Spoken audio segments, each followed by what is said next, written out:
Welcome to the GRG podcast, the place for all your gaming news, plus hot topics of the week. Also, remember to follow us on Twitter at KMega4. Welcome to the GRG podcast.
What's happening, everybody? What's going on? The GRG podcast is live.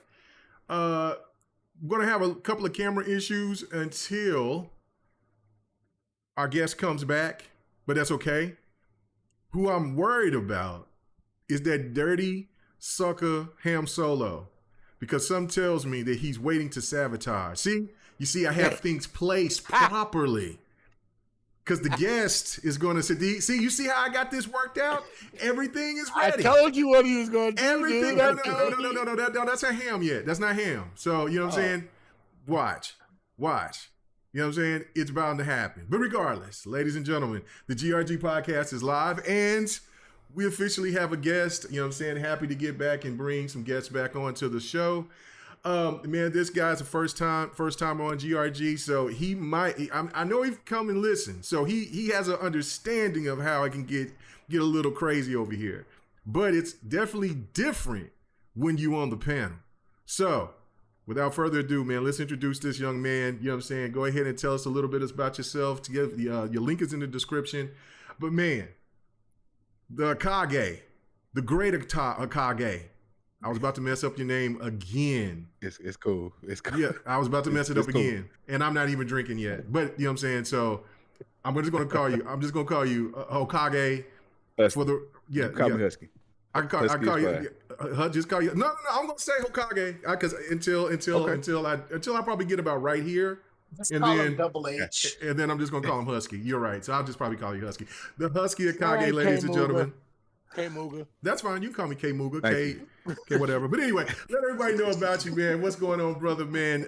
Your channel, the stuff that you do on TikTok, all of that, man. Let everybody know where they can find you, brother.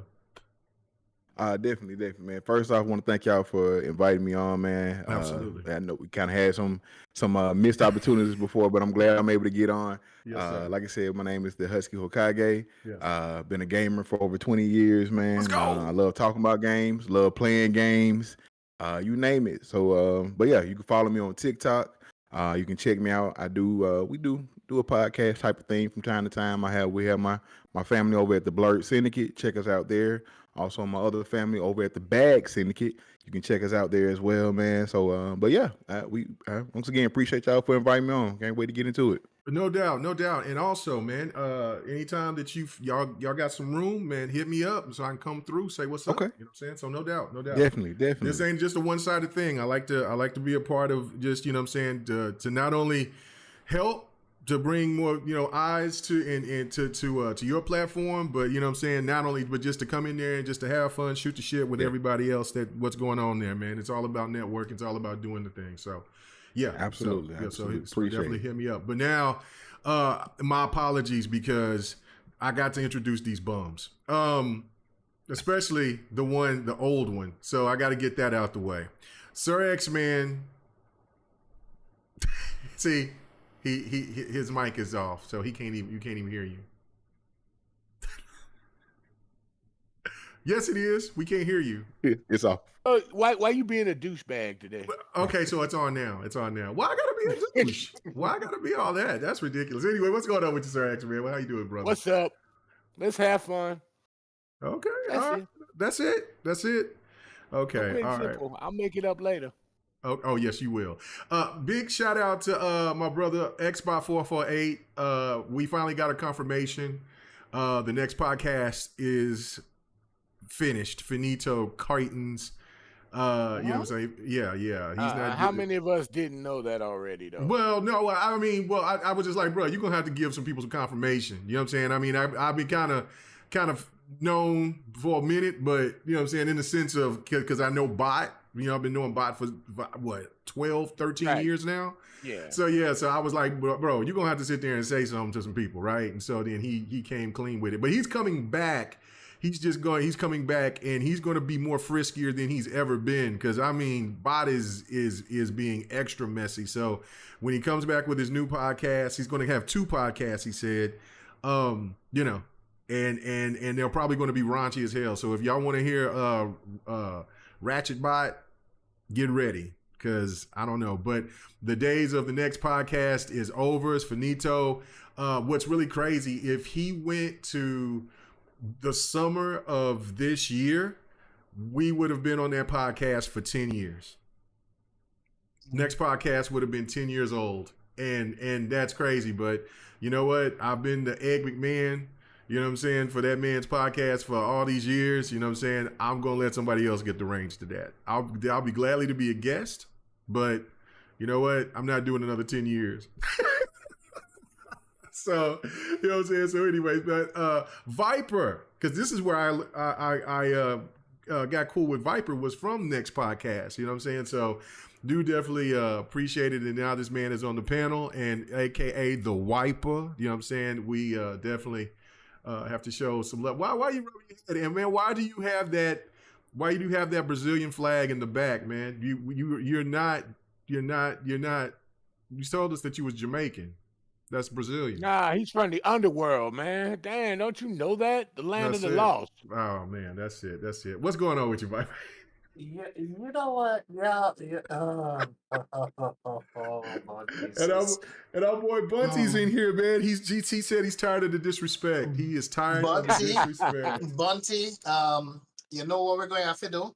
We have to go take them out to the backwoods, and we're going to get a machete on them and chop them up in a little pieces. All right. This bitch always talking about cut somebody. Bunty, bring up the machete for me, and we're going to get them. All right. So let's go. All right, man. So anyway, so before we get started with the topics, I do want to ask what everybody's been playing. So first, let's go with Husky first, man. What have you been playing, brother? What's some of the stuff that you've been just lining up with right now? So kind of a little bit of everything. I haven't played Palworld yet. I've been meaning to. Okay. But right now I'm actually just catching up on some stuff from my backlog. I've been playing Red Dead 2. Going through Witcher 3. Classics. Oh, this man is cooking over there, man. Yeah. Like I said, I haven't, once again, didn't get a chance to play them when they first dropped, so going back at them. Can't make it didn't say it. The Witcher. Oh, I will. Yes. Go ahead. What else? And I'm also playing little indie game called Dredge. It's really good. I've seen that. Yeah. And I, still got my main stuff, a little Madden here and there, a little WWE 2K, little stuff like that, but so yeah, that's all I'm doing right now. Who's your squad on Madden and 2K? Well, Madden is I usually I run with the Ravens. I try not to play with the Ravens because I'm really good with the Ravens. Oh, well, let's go. So I don't play with them. I don't normally play with them. So I'll pick some. I'll use if I'm playing against somebody, just one of my friends, like I'm playing random. But if I go to, like, if I know you coming with it, like I know you know how to play, you know what you're doing. I'm getting the Ravens. Okay. We go put that work in. I'm gonna turn Lamar into Peyton Manning. Y'all supposed to be looking at me crazy. Let's go. I likes that, man. We're gonna have to run something because I don't care what it would if the Rams is hot or not. It has been Rams, nothing else. I might dabble with a team here, a team there. You know, I've always was a fan of the Bengals. I've also have always been a fan of low key the Raiders. And the Steelers, but that's it. Anybody else, I don't care about. And I damn sure will never touch those filthy 49ers or Cowboys, or anybody in my NFC division. The dirty Seahawks, the dirty Cardinals. You know what I'm saying? Nothing from my division will be touched on my Madden controller, on my controller when I'm playing Madden ever. Hey, I feel you on. I feel you on the 49ers. Go Kansas City. go Kansas. You know what? I'm probably not gonna watch the Super Bowl because I'm just so tired of everything that's going on in Kansas City that's outside of football, bruh. And I don't have a problem with the Chiefs. I like the Chiefs. I was a little bit of the Chiefs fan back in the day when they had Trent Green, Priest Holmes. You know, back in the when it was like the 2000s, late 90s, early 2000s. You know, they had a team here and there. I used to root for the Chiefs, man, but I'm so tired of them going to putting on Taylor Swift every time Travis Kelce touch the ball. They got to see what she doing. Look what she doing. Nobody want to see that. No, I am tired of the Taylor Swift thing, and it's even gotten political now and everything else. What they doing? Yeah, like, man, come on, man, let them people live. I'm tired of seeing. You know what I'm saying? Like, you know, I there's so many other women I'd rather see than see Taylor Swift, even though she's cute. But you know what I'm saying? Thank you, yeah, she's cute. But you know what I'm saying? There's so many other ones that I'd rather see. Old. She's not old. She's older. Yeah, she's older than him, dude. She's not older than Kelsey. Yes, she is. Well, they're probably around the same age. And why does that matter? See, now we talking about it. I don't want to talk about it. I just said, damn. Okay, anyway. You started it.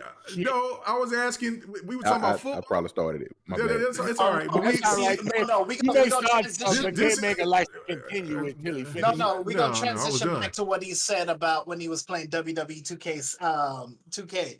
Yeah. So, what do you think about the current situation of the dirtiness and the scandalousness of what's happening in the WWE? Or shall we say? Come over yeah, come on. Talk about it. Good old Vince. Vince. Man, I'm gonna tell you this. So I saw the play, and the thing about it, I saw the like when the text messages came out and they released, read over the text message. The text messages was bad. But you think the actual documents on the court documents that tell everything where they were talking about Vince, James Laurinaitis, and Brock. Wait. It may not be Brock. It might be what was his name? Bro, dude.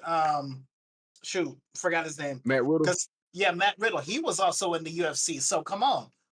But it was it mentioned you a UFC champion, and Matt wasn't a UFC champion. Oh man! And so it was definitely, and they took they've like stopped selling Brock's merch right now, and right now they have no plans in creative for Brock. Like, look, let me say this: I ain't never been the biggest Brock fan, especially like over the past few years, where like it's like the whole thing, like every time we get a black champion, here come Brock. So I ain't been a huge Brock fan, and like I said, I really had bad. I know it wasn't him; it was more so creative, but I really had a distaste for him, like how he did, what happened to Kofi. Like you could have gave that man a full. You could have gave that man at least a 10-15 minute match, like or something. Like for you to just come in the ring, L5 him, pin him, the belt yours, and it's over. Like I was so upset about that. I ain't kept up with wrestling in so long. I haven't kept up with wrestling in so long. I know of Kofi and definitely Brock Lesnar, but I didn't know it was crazy like that. I mean, good grief. No, Vince is a nasty son of a. Oh yeah, no. The stuff that he did. Go ahead. Oh no, I was going to say y'all did hear about the stuff that he did to that secretary, right? To the woman there, like like they over here, you know what I'm saying, got her put on, like, you know what I'm saying, they in meetings and they like, hey, you know what I'm saying, take your clothes off. They got the eyes wide shut popping off, and then what the stuff that he was doing with his daughter, like my wife was telling me about that, like what he was wanting to do a role of, man, that's the one thing that when people get too rich. They get too, like, you know what I'm saying? Like, it's like, they get wild, bro. I told you, the text messages were bad. Oof. But I messed around and read some of the court document stuff. Yeah. Like the stuff they was revealing in the court documents. When I tell you, that was 10 times worse than what's on them text messages. That should let you know it's bad.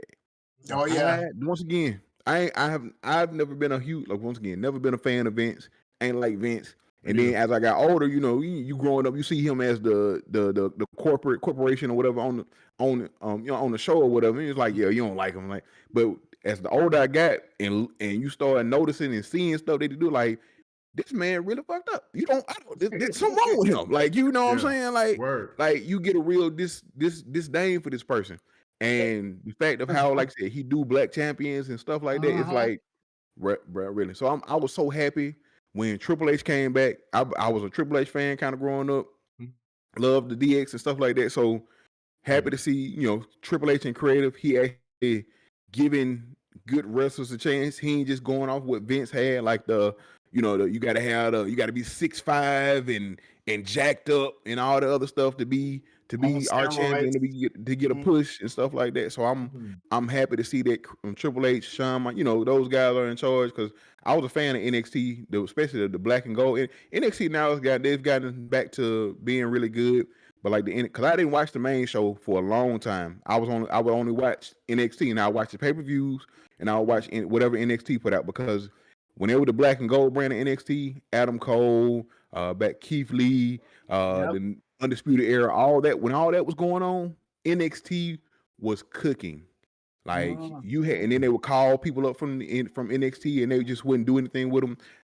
Malachi Black, Andrade, like Keith Lee, back. Like I said, yeah, Andrade is back. I was so happy to see him back, man. I hope he, you know, I think he's gonna. I don't know if he's gonna join the LWO or anything, but I would hope he would. You know, I would like to see a feud between him and what's his name? The Phantasma guy. I can't think of his name right now, but he was with the LWO, but he left. Now he's with the Lothario. What's their name? I don't know. Whatever. Yeah, you got me on that. Yeah. You gotta talk to him a little bit. Yeah. But maybe he's with them now. So, but yeah, I would definitely love to see, you know, them do some. And like I said, hopefully, you know, we get a, you know, with the Bianca and Montez show just came out not too long, I think today or yesterday or whatever, but it's out and they getting a big buzz from that. So hopefully we hope Montez Ford get a push in the next few years, man. I'd love to see that man be a champion. That's what's up. I like I said, I've been out of the loop from wrestling for a long time, but I don't know how deep is your wrestling roots? How far it goes back, Husky? It goes back to WCW on a Saturday afternoon or evening. Okay. Watching like when Sting had color paint. You know what I'm saying? That was my dude. Oh yeah. When he was blonde. Okay, I got you. All right. Yes, when he had the short haircut, the fade or whatever in the short haircut, had the color paint. Yeah, that's how far I go back. You know what I'm saying? My grandma used to, she'll be in there cooking, making collard greens, breaking them and cleaning them and stuff like that. Have wrestling on the TV. I'm right there with them. You know what I'm saying? That. All right. So this is my only, and it's not even my claim to fame. This is my mama's claim to fame, I guess. Anyway, so back in the days, like my mom used to date, and I mean, like this was years. Like she was in this relationship jump off. I have no idea what the hell was going on when I was a kid, but my mom met the Natural Butch Reed back when Mid-South Wrestling. And we're talking about going back to the Freebirds, the Von Erichs, Kamala, Junkyard Dog before they all transferred over. Yeah. So yeah, I got to meet all those cats, but my mom used to date with him and stuff. He used to stay at the crib and shit, and I used to try to fight him, and he used to laugh at me and throw me over his shoulder and shit. And anyway, so yeah, like, come on, little man, you ain't ready for this. You know what I'm saying? Like, dude was huge, right? And that's when I found out that wrestling wasn't real. But how they used to settle when they got into it for real, they used to really get down and fight, because Butch Reed got into a fight with the humanoid. And the humanoid busted his shit up, and my mom had to put a stake over his eye. And he was there for like a whole week, chilled out, because they were doing like 2 shows. Like, they used to do like multiple shows out here in Oklahoma for, like in every other place in the state where like they used to go to or whatever. Like, they would do Oklahoma maybe twice, and then they would go to Tulsa maybe once or twice, and then do all that stuff. And anyway, I used to travel with them for a little bit, and then I would, whatever. But that was my only claim to fame, you know what I'm saying? And rest in peace to, to the natural Butch Reed, you know what I'm saying? I mean, and I think the last time that him and my mom was together was when he went to WWF, and then they did because at that time that, you know what I'm saying, they broke up. And then he got married, or whatever the case may have been, already been married. I don't know. Like I said, I was a kid growing up. I have no idea what the hell was popping off. But I just remember all that and all the wrestlers I used to meet and stuff like that as a kid. So that was my only claim to fame to wrestling. So, you know what I'm saying, at that end. And I used to keep up. Yeah, and I used to keep up with wrestling all the way to the WCW. And then, of course, when you talk about DX and, you know what I'm saying, the NWO was everything to me. I was loving the NWO. NWO for life. Yeah, for life. But anyway, so when Hogan turned bad, I was like, oh, yeah, this is what's up. But then, like, he's, like, borderline racist, if not. So, hell with Logan. But I feel like It was actually Wolfpack, okay? So I wasn't black. I was the red black. Yeah, well, either way, with K-Dog and them, but still, yeah. But that's my only claim to fame to wrestling. I'm sorry, guys, it turned into the wrestling podcast, but I had to ask this brother what was going on. And his reason, he knows. If you need somebody that's going to talk about wrestling, hey, the Husky Akage knows his shit. Like, because I'm over here like, what? Yeah, so that's I know a little bit. That's what's up. And, man, let me go ahead and read the super chat from Yobi. Man, appreciate it. And I know Yobi was loving this because Yobi loves wrestling, man. So he's like, it's not a shock. Look at the WWE from the time it aired up until the ruthless aggression and afterwards. Mm-hmm. Vince lived his fantasies on screen. Think about it. He had Edge and Lita on screen do the sex scene in the ring. Yep. He's sick. Mm-hmm. Bro, yeah. The bra and panties match. Come on now. Seriously? And it wasn't even just Lita and Edge. Remember when they had Mark Henry with the great move? Mae Young. Yeah, like chocolate. Like, bro, really? Is this necessary? Like, bro, he wilding. But anyway, let's keep it moving, man. You know what I'm saying? I really enjoyed it, man. That was dope. Like, I love to sit there, and when we get first time guests and then they talk about their passions, like, I could just see the excitement in you. So, and also you was talking about some sports. I promise you, ladies and gentlemen, one day I'm finna get a sports podcast popping, man. We gonna get this, man, so we can sit here and talk about this, man. Yeah, we can do that. Now, there's something like let me say this. Football, basketball. I don't too tough to do baseball. I talk it all because I'm a Padre fan. Basketball, I'm in. I usually keep. Oh yeah. Football, basketball, main priorities for sure. But I also keep up with a little golf. You know what I'm saying? Tiger's gone now. The McEnroe era, dude. So I was you know what I'm saying? And I've been kind of keeping up with even soccer. So you know what I'm saying here. Oh, lately. I love soccer. Yeah, so I love soccer. I'm a Manchester United fan. Well, see, no. I'm just talking about U.S. soccer. You know what I'm saying? But I keep up with like the Premier League. When it comes to the Olympics, I keep up with them like that. Let me make it clear on that because I keep up with teams and shit like that on that because the U.S. is actually really out there trying to make something happen. But yeah, no, and of course the men's can do something. Okay, I think the men's going to start really showing out because they kind of pushed a little bit. They're making some noise. They got some good talent coming out here. What's going on? They do.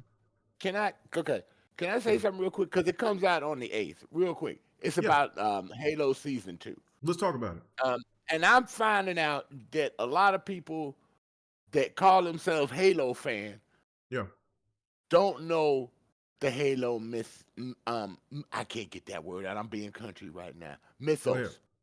Mythos. Go ahead. It's Mythos. Mythos. You said your Jamaican ass up. But I can speak Brazil. it proper English. This season 2 is the fall of Reach. So what we saw was the prelude for the creation of Master Chief and how he got involved. Right. Yeah. You know, and we don't know what it was like. I said that on Devin the Gamer with Don. I know. And a lot of people don't. We talked about this last year. Yeah. And a lot of people are like thinking that, oh, this is how Halo is all the way. Why is he? They didn't have to do the butt cheek thing, but I could understand with them without. They can show. I'm ready to see Kai's butt cheeks. She thick. You know what I'm saying? Like, that little blonde. She had. I was not expecting her packing with like what she was. I was like, what? Let's go. Now, I'm not tripping about no man ass. You know what I'm saying? Ladies, you can have that, whatever. But you know what I'm saying? But no, if y'all want to show a little ass cheek from the ladies, give me Kai. I just want Kai. Let me show people some don't Kai understand ass. That this is the prelude for where Master Chief became what he is. Right. That's where Master Chief had Cortana. This is the true fall of Reach. Yeah. Right. This is the true fall of Reach. And people don't know. Fall of Reach is a prequel to Halo Evolved. Okay. Combat Evolved. It's Combat Evolved. It's before all that. But a lot of people don't know the mythos because a lot of people that started playing Halo, I played it on the OG, you played it on the OG. They came in when Halo 3 came out. They weren't there in the Halo 2 part. And then they made the fall, Reach, which was the true prequel. But they made a prequel for that movie for that TV series last year. Now we're getting ready to get into the Reach story. And don't expect to see that much Master Chief in this Reach story. You don't know if they're going to end it where Master Chief ends up on the ship that started Combat Evolved, or you don't know if they're going to do in one more season where they're going to get to that point with the ship.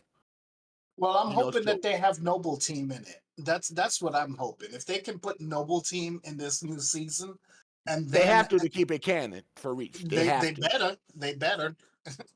They have to, because people thinking that when Halo Combat Evolved came out, they're thinking that it came out on Earth. No, Halo Combat Evolved came when they were around the ring. They were on the ring, They were escaping from Reach to get to the ring. Yeah. Right. And that's when the Covenant was attacking Earth. They destroyed that one, but no, the Covenant didn't come to work until Halo 3 or 4. 2. No, they weren't on Earth on 2. Yeah, they were. They came to Earth on 2, I believe. They or 2 or were 3. On 2. Yeah, it was on 2 because it was they were on 3. Right. Yeah, they were on 3. They weren't on 2. They were still fighting in the space and the planets of the Covenant. Right, Halo but 2. Wait. Because remember, on Halo 2 and ODST, they're around the same time. The fact is, they were on Earth. Because in ODST, the Covenant was on Earth. You were a lone person trying to, navigate through Mombasa, which is in Africa. So the fact is, they were there. And then when Halo 3 comes about, that's where you find the what did they call the damn thing that was in Africa? It was I forgot what it was called. It was something. But Master Chief had to find an answer to to activate the rest of the rings, or to find the other rings that were around there, because there's more than just one ring. Right. So in Halo 2, they were on Earth. So yeah, in Halo 2, he also had Cortana. And you didn't see he had Cortana in 1. He had it in 1 as well. Yeah. Okay. All right. He did. No, he did not have. No. He had it in Reach, but they never told you how. I didn't say in Reach. I'm talking about Halo Evolved. I know Reach is. He had Cortana. Master in Chief. Halo But Master Chief was not in Reach at all. So. No, he was there at the end. He showed up at the end of Reach. No. Keys was taking Cortana to him. Right. Yeah. Okay. Anyway. All right. So let's get back on track. What have you been playing, Sir X-Man? What have you been playing? Yeah, what have you been playing, bro? Hold up. Shut up, dog. Oh, damn. Okay. All right. Well, damn. He got imaginary pets and shit. What's going on, Flash? What kind of dog you got over there? I don't know, some little funny looking dog. I don't know. It's a Chihuahua, ain't it? It ain't no goddamn Chihuahua. Them damn rats. Oh man, one of them dogs make a lot of noise. No, one of them dogs that shit everywhere. Oh, that looks like a beagle. That's a beagle. No, that's a Chihuahua. That's not Chihuahua. Chihuahua. Yes, it is. It looks like versions. It's a mutt. It's a Chihuahua. It's a Chihuahua with something else. She's mixed with something. I don't know. Yeah, she's mixed. It looks like she's mixed with some Chihuahua beagle and something else. Yeah. Just know that is that a boy or a girl? It's a boy. Yeah, that boy's mama's out there hoeing. So, you know what I'm saying? So, she was for the streets. You know what I'm saying? She ain't pure blood. That's all right. I've been playing Vampire Survivor on PC every day to get my points up so I can pay for some shit. Through rewards, and I played a little PAL. Mm-hmm. And I'm getting into that a little bit. Okay, you get into it? Most of the time, I've been getting back into Project Cars too. All right. No doubt. All right, before I ask Viper what he's been playing, you know what I'm saying? You can check my gameplay in the background. This is Suicide Squad, in the of course. Ground? He said background. I know, that's what I thought he said. He said the crackground. I said background. No. I did. I said in the background. No, I said background. I said in the background. You know what I'm saying? I will let you be country. I'm sorry. That's okay. Hell, I only just tip a little bit yet. I ain't got there yet. Damn, you drinking today? Say what? You throwing that up today? What? A big ass jug or whatever you got. My Cozumel shit. Well, I can't wait to go back to Cozumel. Now I got to go to Belize now. You sure they're gonna let you back? Oh yeah, they're gonna let me back. Oh yeah, with them Latino women in them thongs, they definitely gonna let me come back. You know what I'm saying? The wife ain't home, is she? She ain't home. No, my wife is in there with a homegirl. We good. No. Okay, all right. So quick story, really quick. All right, so I showed the picture with me and my wife when we was in the ocean, right? That was my first time ever being on the ocean, right? Like I was scared as hell, but I was like, okay, I've got to do this. You know what I'm saying? I got to man up. There's other people out here, so I got to do what I got to do. I got to stand up with man. Well, so the picture of me and her when I'm wearing them glasses or whatever, and I'm out here, that's where we, you know what I'm saying? And we all separated, like the women got with the women, the men got with the men. And so we all separated in the sea, and there was a line of just women in thongs. What? I said a line of Latino women. I did not say anything about jizz. I heard that. No, that's no. You just being nasty. I don't know what's going on. We ain't even got to the state of play yet. What is going on here? Okay, all right. So anyway, quickly. We play this for like after 10 o'clock, Viper. We going early. I don't know. We're going early. All I'm saying is that there was one particular Latino woman, right? She was there. And she had on this white bikini. It was thong. Oh my God. It's always the ones in the white bikini. Bro. And like, so me and the men was huddled up and we all had our glasses on where you could see our eyes, and bro was like, are you seeing? I said, man, I'm seeing this. I said, man, I can't let my wife see me seeing this. Cause she knew we was looking, right? So she said that she was with her husband too. And so she's out there, and so she grabs the because we at sea, right? Like, and so she grabs this water float thing, and she kicks her legs up where you can see all of that ass, and she's kicking her legs, and she's looking back at us, laughing and shit, like, cause she know. And we like, bro. And so even at this point, one of the wives said, I know y'all looking, cause we looking. So, that's how bad she was, bro. We were like, yo. And so you are not allowed to go to Brazil. You are not allowed to go. I'm going. When it's somebody that bad, most of them be like, look, we know you go look. Just don't get caught staring. Just, you know what I'm saying? As long as you ain't like right. And I'm hugged up, and then after that point, when they all admitted that they were looking too, then I just went up and that was when I was hugged up on my wife and we took a picture together and stuff like that. Like, look, man, I respect that. I respect that because even if there was a nice looking guy out there, because there was a lot of guys out there that was rocked up and stuff like that, so I'm pretty sure they was talking and looking and gooing and eyeing. Ain't no problem like that, you know what I'm saying? But yo, I'm going back to Cozumel, and now I gotta hear what I'm hearing about Belize. I'm hitting that spot. I'm hitting that too. So is this similar to when you posted? Is this similar to when you posted the thing with Kanye and his new wife, and that tiny ass?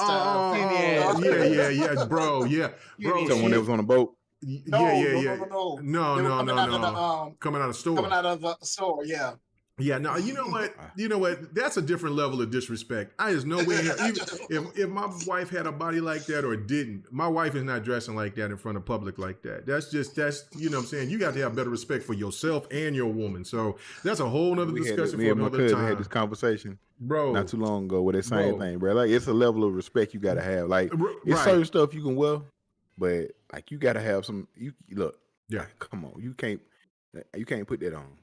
No. You know what I'm saying? But he exploiting her, right? Like I think in a way, this is what's you know what I'm saying? Like I said, the rich is on some other shit, right? Like the filthy rich, they on some other shit. Mm-hmm. Like he seems like he's trying to throw her at his ex-wife, at Kim Kardashian. Like, yo, look what I got, and everybody sees what I got. They keep telling that she's beautiful, and so like, bro, that means you still thinking about Kim Kardashian. You left. I'm sorry, that girl Kanye got. She ain't all that. She's pretty. To me, she ain't all that. I think Kim is better looking. You know what I'm saying? Now, I mean, but it is what it is. Kim is better built. Kim is better built. I think Kim is pretty. Kim a little misproportionate down. Oh yeah. With that, she put extra. Listen. When Kim Kardashian was at her prime is when you see that Ray J video. That was epic. That was epic, Kim. Like I'm like, bro, that's the one. That's the one. Now, if you wasn't married and she came up to you, you'd still hit. No, because I want Chloe. Chloe's the one I like. I like Chloe. I like OJ's baby. I like OJ's baby. I don't care what nobody say. That's OJ's baby. That's why she changed her features and shit. She's OJ's baby. Oh, I want the mama because the mama head like OJ and everything. That's OJ. That's right. Anyway, we supposed to be talking about games. We're talking about everything else. All right. Okay. So let me go ahead and go to let me go to my man Viper, bro. What have you been playing? I'm sorry, people that's wait for games. You saw what BJ said, right? Yeah. I got it posted up here. Yeah, man. What? Go ahead. What Viper? What have you been playing, man? God dang. Boy, we are not grounded tonight. This is why I don't be green grass. We just ain't grounded. I've been playing a little bit of that liquor. It's gonna be worse. We know you do. No. I'm gonna cut it off. If that shit hits me like I'm thinking it's gonna hit me, because I've been wanting to get a drink after this week. I'm like, let's go. I'll be like, okay, everybody have a good night. I'll be like Russell Simmons. Everybody, a good night. Yeah, you come out there and say them 2 words. All right, everybody have a good night. Good night. Peace. Hey, how did you do last week on your test, Viper? My passed. Excellent. Congratulations, man. Congratulations. Now you can get somebody else to wipe. From the wiper to the diaper. See, I'm gonna beat the bloody hell. You know what? That's all right. What you been playing, brother? What you been playing? I'm sorry. Once again, I've been playing some palworld. Thank you for the code again, K-Mega. You're welcome. Might have messed up some things, but hey, you'll get back. You'll come back. You should have known how to get through, but that's okay. We'll talk about that later. Anyway. Palworld. I'm also going to try something that was talked about like earlier in the year, last year. It's called Trey Pang 2. That game I show gameplay of that. That game is tough. And it's on Xbox. I don't know if it's on Game Pass, but it is on Xbox now. No, it's not on Game Pass, but it's actually on sale. Actually, there's a lot of things that's on sale right now that I would recommend. If people want to get some stuff, get it now. And I'm going to reiterate this until they shut it down. Everybody listen up. Xbox 360 games, you better get them this year. Get them now, because Xbox 360 store is shutting down. So get all the Xbox 360 games you can get now. Even the old Call of Duties, I don't care if they're going to put them in Game Pass. You better buy them now if you want them. And then that way, even if they shut down the 360 store, because I don't know if that stuff is going to still be on Game Pass either. So make sure you still have that in your library by buying all your 360 games now. So that way, you know, you can have that available once this thing shuts down. Because once it's gone, it's gone. I already got all the ones I'm going to get. I'm good. Oh, there's a few more that I still need to get. But, you know, I'm slowly doing it because I think they said it was sometime in June that they're going to shut down the 360 store. So get all the games June that you 31st. can get. June 31st.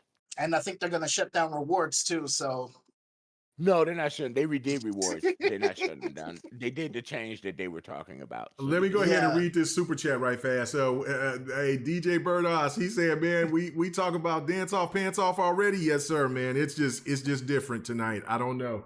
And then, hey man, I got to read this from Crew Retro Gaming, man. He said it would have been the perfect time for them glasses to fog up. I guess we was talking about. Oh, he said the line of jizz is crazy. Nah, bro, that was something that we. He had them tinted glasses. He had them tinted glasses on the board. He had some tinted glasses, but no, there wasn't no. Listen. A younger K Mega in his prime. I had prime rib. I had steak, I had rotisserie, and I also had gristle. So don't worry about it. I had it all. You know what I'm saying? I ain't one of these dudes that talk about like, oh, I had the best of the best. No, Big Peaches will always be one of my favorite stories to tell the homies, man. Big Peaches, man. Shout out to Big Peaches. You could have had Colombian thighs that night, bro. Who's Big Peaches, bro? Hey man, if we get cooler and cooler, I will tell you the story about Big Peaches. Only the homies got to hear about the story. So if we interact, we game and talking. Is she like Shirley from What's Happening? Nah, bro, she different. Big Peaches like Big Shirley from Martin. I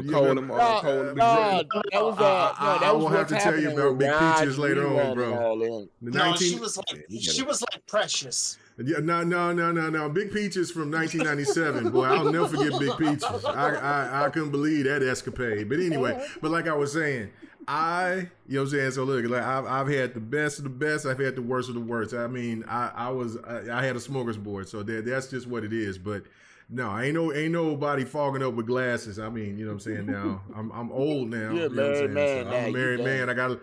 Where's my ring right now? Show my support for my wife. My wife look at that. Let me put my ring on.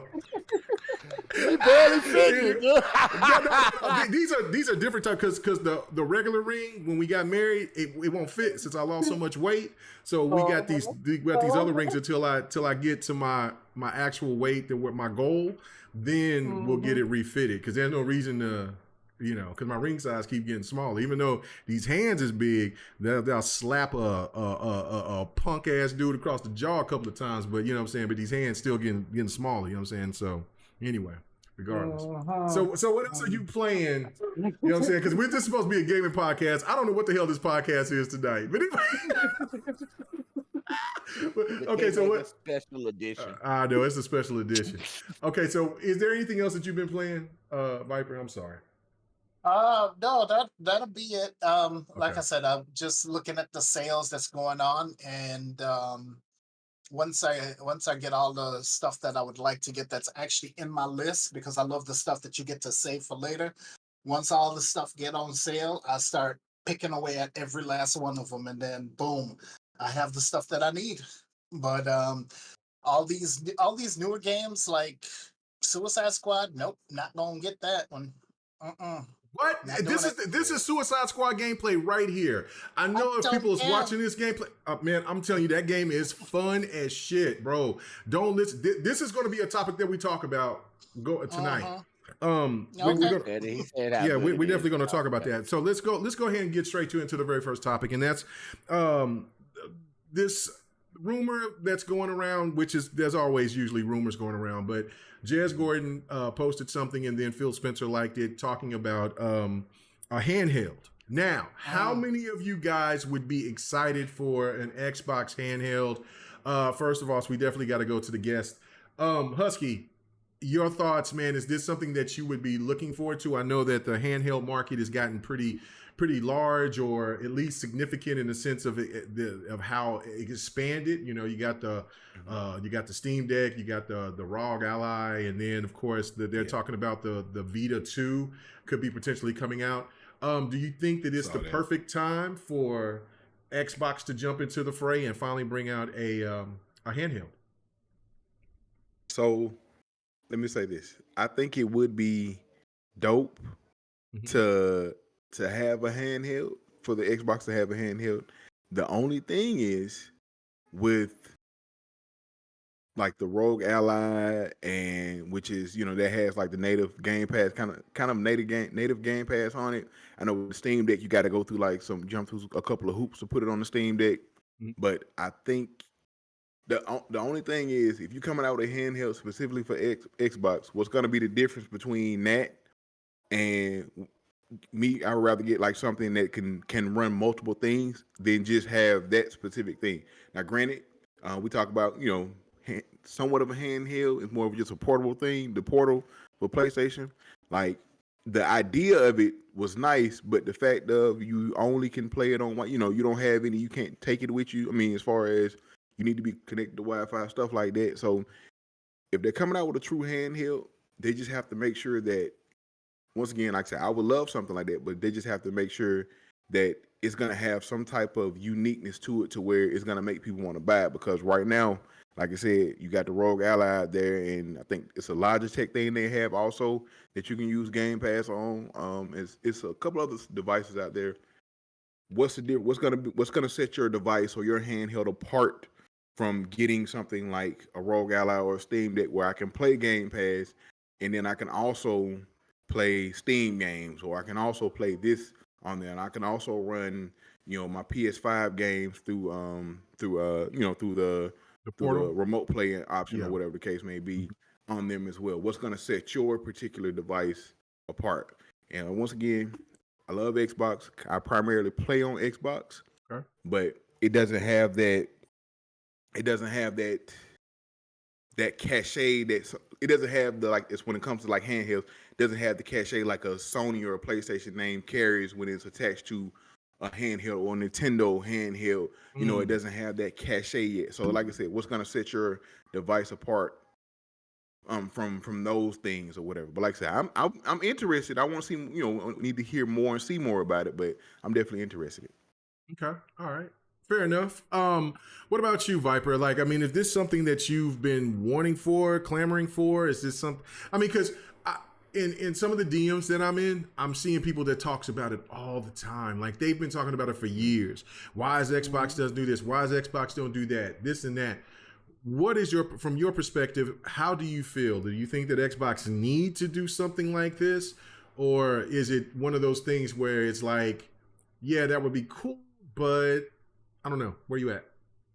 So, and I know this might be a somewhat bad take, but I think that the Series S, when the Series X and Series S was coming out, I think the Series S should have been their handheld. The Series X should have been their home console, and the Series S should have been their handheld system. And then whatever you bought on the Series X, you could easily play it on the Series S. You could have the same game that you have there on the home console transfer over to the Series S when you're on the go. It also has, you know, not only is it using Wi-Fi, but it's also using cell phone, you know. Damn it, you stole my shit I talked about 2 years ago. No, I didn't steal it because that's the same thing that the Vita did. So I The mean, Vita like, never had cell yes, they did. bill. No, you couldn't put They a they chip had in two there. versions of the Vita. One of them had just straight up Wi-Fi, and then the other one had Wi-Fi and service that you can get through Verizon. So yeah, it did. It had a spot where you can put in a SIM card, and then you Did could that with my Nokia Engage. yeah. But I mean, it's the fact that if Microsoft is going into mobile, if that's their strategy at this point because they purchased ABK, then bring out a handheld system where you can have cell service and you could use AT&T, you can use Verizon, you can use whoever, and you can basically have it there on the go, because if you can't get Wi-Fi, you're going to need to still be connected to the internet, so you'll have a data plan available. And then in addition to that, hey, you can bring back the Windows phone again, right? So that means you got service through, you got the Windows service. So Microsoft can do so many things with this. I think they just never had they didn't have all their ducks in a row. Every time that people have been asking, can we get a handheld? They were thinking, oh, be like Nintendo, how they had their home console and then they had their little handheld and do that. But Microsoft needed to be in the right position for this. And so now, honestly, I think, first of all, technology is there where you can have, I mean, look at what they're doing with the iPhone 15. You can play Resident Evil Village on an iPhone. Yeah. Think about that. And it looks So insane now, too. exactly. Yeah. And in addition to that, what they're doing with AI, what they're doing with the cloud, I guarantee you right now, they got their whole ducks in a row for this.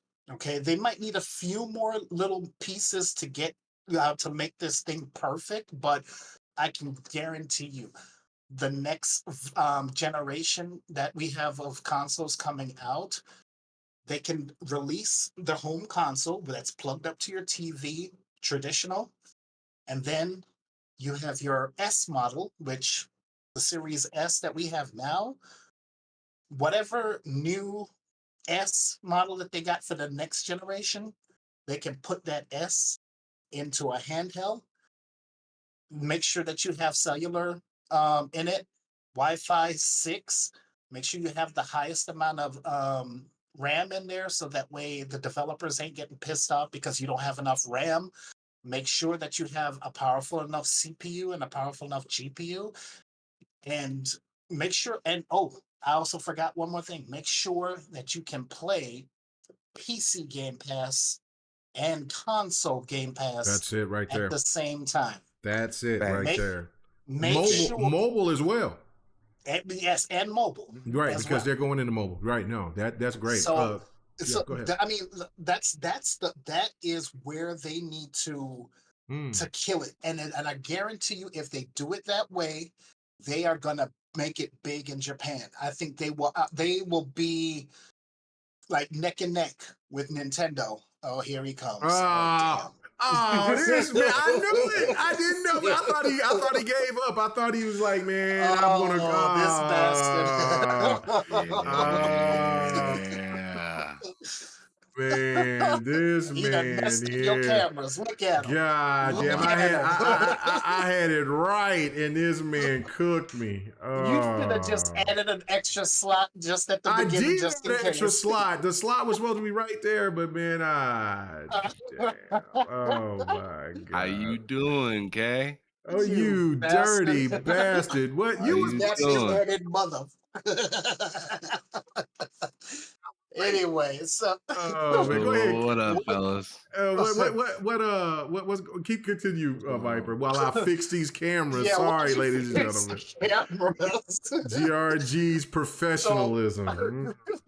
So basically, so if they have all the ducks in a row with this stuff, you'll have the Japanese market eaten out of your hands. You'll have the basically the entire Asian market, because you'll have Korea, you'll have Japan, you'll have China, all of them eaten out of your hands. And here's another good thing. The fact that you have this portable system, of course, make sure it's an 8-inch display, make sure it's OLED. Also, make sure that it has a pull-out keypad. So that way, you know, if you're playing World of Warcraft on the go, you got a little keypad so you can do the hotkeys. Boom, boom, boom. I mean, no keypad. Had the ability to attach a micro USB up with a keyboard attachment if you want to do it that way. Have two micro USB plugins. But you don't want it to be too cumbersome and too No, big. you bring the you don't have to have the keyboard with the system. If you know you want to play Warcraft on the go, you got USB micro USB plugs or adapters where you can plug in a keyboard if you want to play like that for real on the go. Okay, so do you remember your N-Gage, right? Remember how Oh yeah, I played my Tomb Raider on there and a whole bunch of other games on my so the N-Gage, did it flip or did it slide out the with the N-Gage you keypad? had it with the N-Gage your controller was your dial pad. And Right. your rotary was just a little thing on the side that you moved around. Which one of the phones or handhelds did they have it where the keypad slipped out of the phone or the handheld? Because it was the bottom of it, that was a Windows phones. It wasn't the Windows phone, the older ones before they created the Windows phone. I had a Windows phone like that. It was like had a screen, and then it would, like, if I wanted to go sideways, I can flip it up and pull out the keypad. Also, like the sidekick things like that.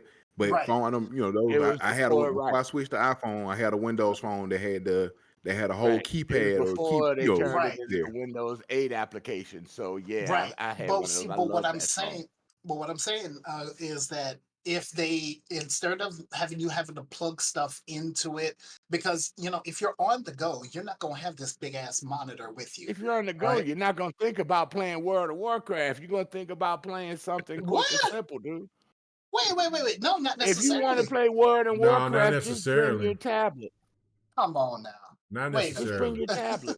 If you can download Game Pass games onto a tablet. See, I'm thinking outside of the US, because remember, in Japan, in China, in Korea, they're on the go all the time. And they will play these games that are taking 12, 15, 30, 50 hours. They are playing them on the go to work. They're getting their little time in and they're playing it. They're taking their character with them and they're playing these things on the go. So that's what I'm saying.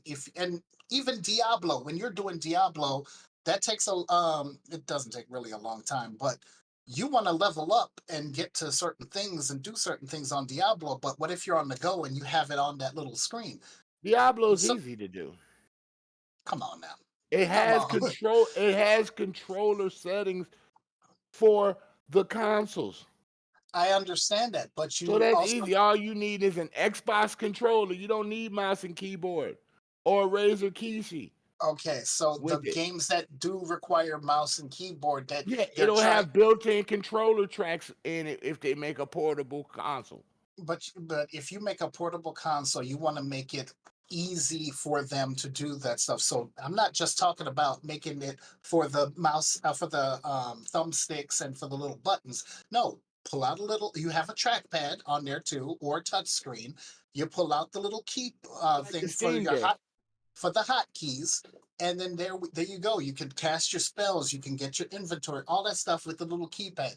If they do it the right way, I guarantee you they will be neck and neck with Nintendo in the portable market in Japan and all of Asia. Does Nintendo have an attached mouse and keyboard? No, they don't. Well, and they doing fine. Do the other ones have an attachable mouse and keyboard? That's Nintendo though. Nintendo is Nintendo. Xbox has got to prove themselves. I know. There's a different. Yeah, go ahead. He's not being real right now with what you need to get out now.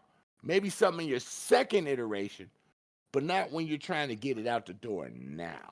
So wait a minute. You think that doing the bare minimum is going to get them anywhere, especially when I'm not saying the bare minimum, but they don't need to have a keyboard and they can have a mouse trackpad, but they don't need no keyboard attached to the system. There's no thing, because you're down here, your keyboard slides out, you're looking on your thing, you're trying to get this, but then you're trying to hit the things at the same time with the letters and stuff. You know how cumbersome that is? You want to make it ease of use. I know, that's what I'm saying. The same way that you had those. All right. Anybody remember the little Sony Xperia phone? Yeah. Anybody remember that? I remember it. So it was just it's a phone, a normal phone, and then you slid it, and then it turned into this gamepad. Yeah. Right? Yep. You had the screen on top, and then the bottom, it had the controls, and it did have a tiny little keyboard in the middle. Do you think that's hard for Microsoft to do?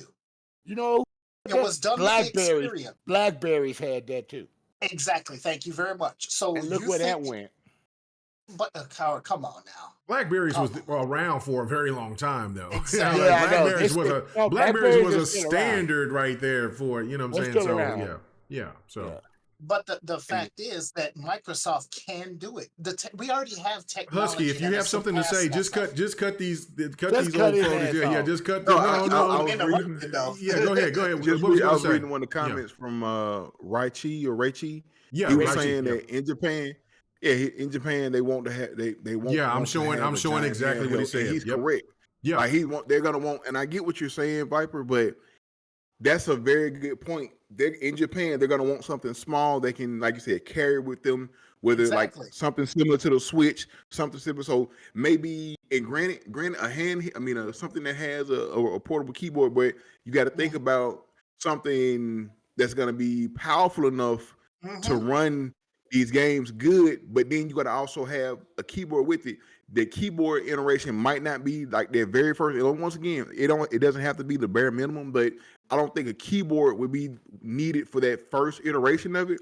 Maybe something, maybe have it on screen where it shows up at the bottom of the screen. Have a full keyboard that pops up on screen. Make the screen big enough to have that on there where you like a phone, like you have your keyboard, your QWERTY keyboard, or if you want to put a full keyboard up, have that come up on screen, but not an actual slide up keyboard. Something that would be on screen, that would be a part of the screen that you can put in, and then have a dock for it. So when you do get to your destination or you get home, you can sit it in your dock, you connect your keyboard or your mouse or whatever and play like that, like kind of like how they have with Steam Deck, but like plug it up to a monitor. Yeah, you know what I'm saying, something like that.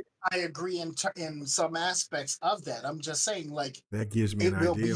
It will be small enough. It does.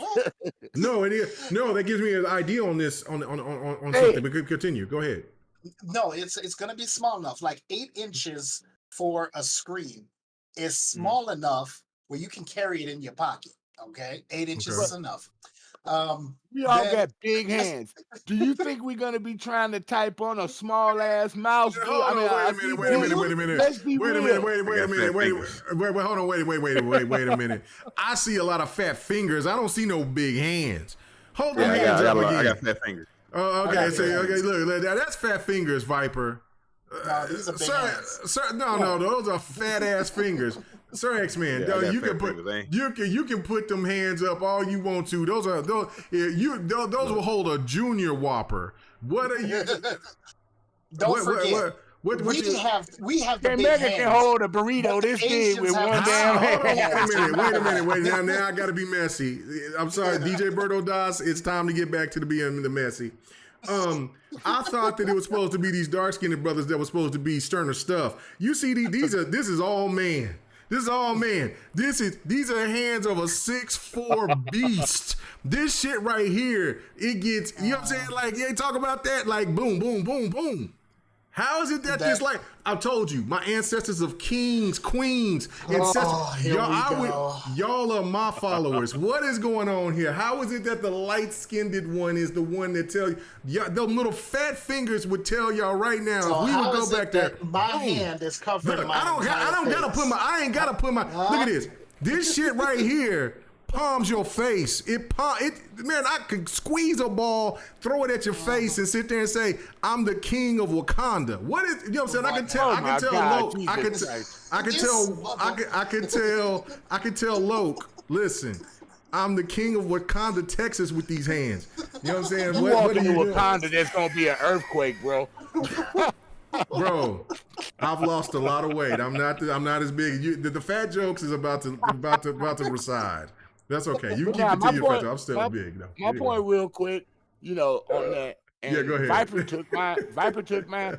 But K-Mega, you know me. As long as you know me, I've always told you, yes. I'm not getting a portable until I can use a GMS card. A SIM. What do you? Oh my SIM God. card. A SIM card. SIM card. Pretty much a SIM card. Yeah, I got you. GSM. I don't want to deal with no hackers. I don't want to deal with me playing my stuff on it, sneaking me some virus. I want to be able to download my game on the fly. I want to be able to definitely play it anywhere I want to. I have T-Mobile. I know I can play it anywhere. So you know what I'm saying? I want to be able to play it, do it on the plane. I would say we gotta wait till 6G. T-Mobile. Wait till 6G. 5G is fine, dude. If I could do cloud.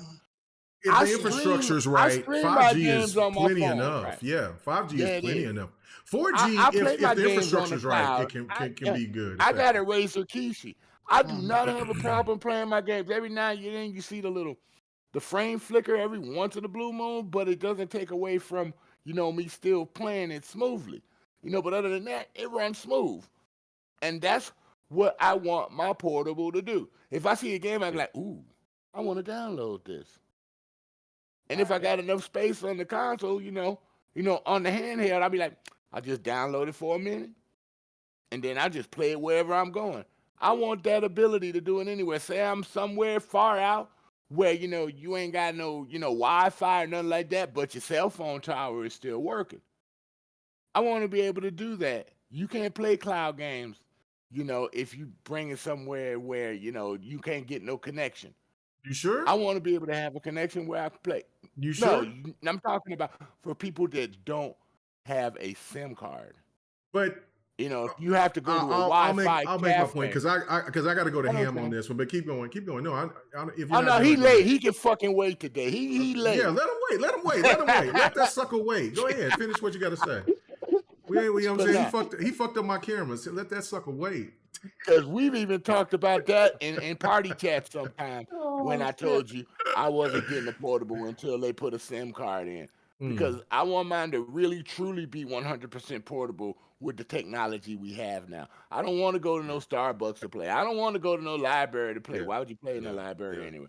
I want to play anywhere I want to play. I'll pay the extra $15 a month for like 40, 50 gigs for my portable console. If Microsoft can pull that off with the technology they're bringing, they will have a step ahead of everybody in the industry.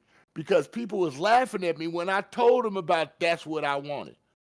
But when it comes to fruition and they really do it, that thing's gonna cook in the industry. And then everybody's going to start saying we need to put SIM cards in these things. My tablet got a SIM card in it. My tablet has a SIM card. I can take it anywhere. The Switch got a SIM card. So no, the Switch doesn't have a SIM card. No, the Switch doesn't have a SIM card. It has a little. It has a. What is those cards called? No, that card is a micro SD. Oh, micro SD. So that's not a. What's the difference? That's not a SIM card. What's the SIM card? Goes on phone and digital cellular. Okay, it looks similar to a SIM card. Okay, I got what you're saying. Okay, I got. So the thing is, Sir X-Man, the thing is that back in the day when it was on the Vita, because remember the Vita had 2 versions. I didn't know the Vita had that. Yeah. So the thing is, back in the day, nobody wanted to adopt that because of the fact is you had to pay that service provider the money. Okay. So that was extra. That was like 200 minutes for 2 megabytes. No, it's like 40, 50 bucks. It was 40, 50 bucks for if you wanted some data on there, 20 gigs, I think it was. Yeah. Shit. But I thought they were on CMA and not GSM back then. No, they were on GSM. CDMA was Sprint. Okay, that was Sprint and Verizon. GSM was AT&T and T-Mobile and those things. I used to work for the phone company, so I know all of this stuff. Okay, that makes sense. So the fact is, worldwide is GSM. Canada and the United States, they were on CDMA and GSM, so they were using both of them. GSM is a better, wider band. CDMA is like that smaller, shorter band, and kind of better if it's just CDMA, but it's better to be on GSM. But anyway, the fact is that back in the day when the Vita released with those two versions, the one that had the data plan, people were not happy with it because they had to pay extra for it. And they're like, we don't want to pay extra for our service. Yeah, back then they had data caps like a mug. Right, and they still do now. But the fact is, nowadays, people are willing to do that because now they can somewhat have unlimited, but it's still going to be a cap. You're going to say up to 20 gigs or up to this many, and then you're going to pay an extra $10 to get another 5 gigs, or you're going to pay another 10 or $20 to get 10 gigs or something like this. Depends on your service provider. Me and K-Mega got T-Mobile. We don't have that problem. Right. Ain't that right, K-Mega? No, you're right. You're right. Well, the ones that are strictly data plan, because I don't know if Microsoft would want this to be a phone and a system, or they just want it to be a system. Oh man, this is going into where I want to get cooking. Let him on cook. This one. And now you cook before Ham. Ham was late. You cook. I want to hear yours. No, I'm a host. I'm not. You know what I'm saying? If Man's this was playing Power World, he ain't thinking about nobody. Well, he's not. He is playing. That's why his camera's not on. But if this was the crossover, his ass would just have to wait because I'm like, yo, you know what I'm saying? You late, I'm here, I'm talking, sucker. Anyway, but no, I got to show respect, you know what I'm saying? Because he did pop in here. But go ahead, say what you got to say. I know you're going to talk about this, K-Mega, but I'm gonna set you up for it. And I'm done. So, all right. No, okay. You can also talk too, because here's the thing. Since the whole thing with King, they're going to have their own store, right? They're going to try to have their own store. Are they going to bring back the Windows Phone? And if they bring back the Windows Phone, I think they will. Yes, so, exactly. Yeah, that's what I'm saying. Like, I want to get into it, but I want to hear what Ham has to say because I don't, you know what I'm saying? I'm sure that Ham has talked about this in some degree. I don't know yet. But Ham, the handheld situation where they're talking about that there's a possibility that there could be, well, it's all rumors because Jez was talking about a handheld and Phil Spencer liked it, and now we have all the speculation. Do you think that there's a possibility that there could be a handheld? And would you want Xbox to have a handheld? And that's why we're getting into all the logistics of the good, bad, and the ugly of it. What is your thoughts? Okay, so I'm definitely thinking that, and I've said this before. Your camera is Elgato, but go ahead. There we go. Oh shit! All right, he just tried to want to show that he's light skinned too. No, it's Halloween. Put your hands up. Put them little ass hands up. Show the true king. The true king is here. Right, look at that. Those are fat fingers. These are king fingers. A king hand. These are king hands. The king fingers. Ladies and gentlemen, king hands. These are the king fingers. Right there. I would grab every gentleman's face on this panel and squeeze that shit to show you who is supreme. I don't need you squeezing anything. You gotta catch us first, K-Mega. Oh, hey.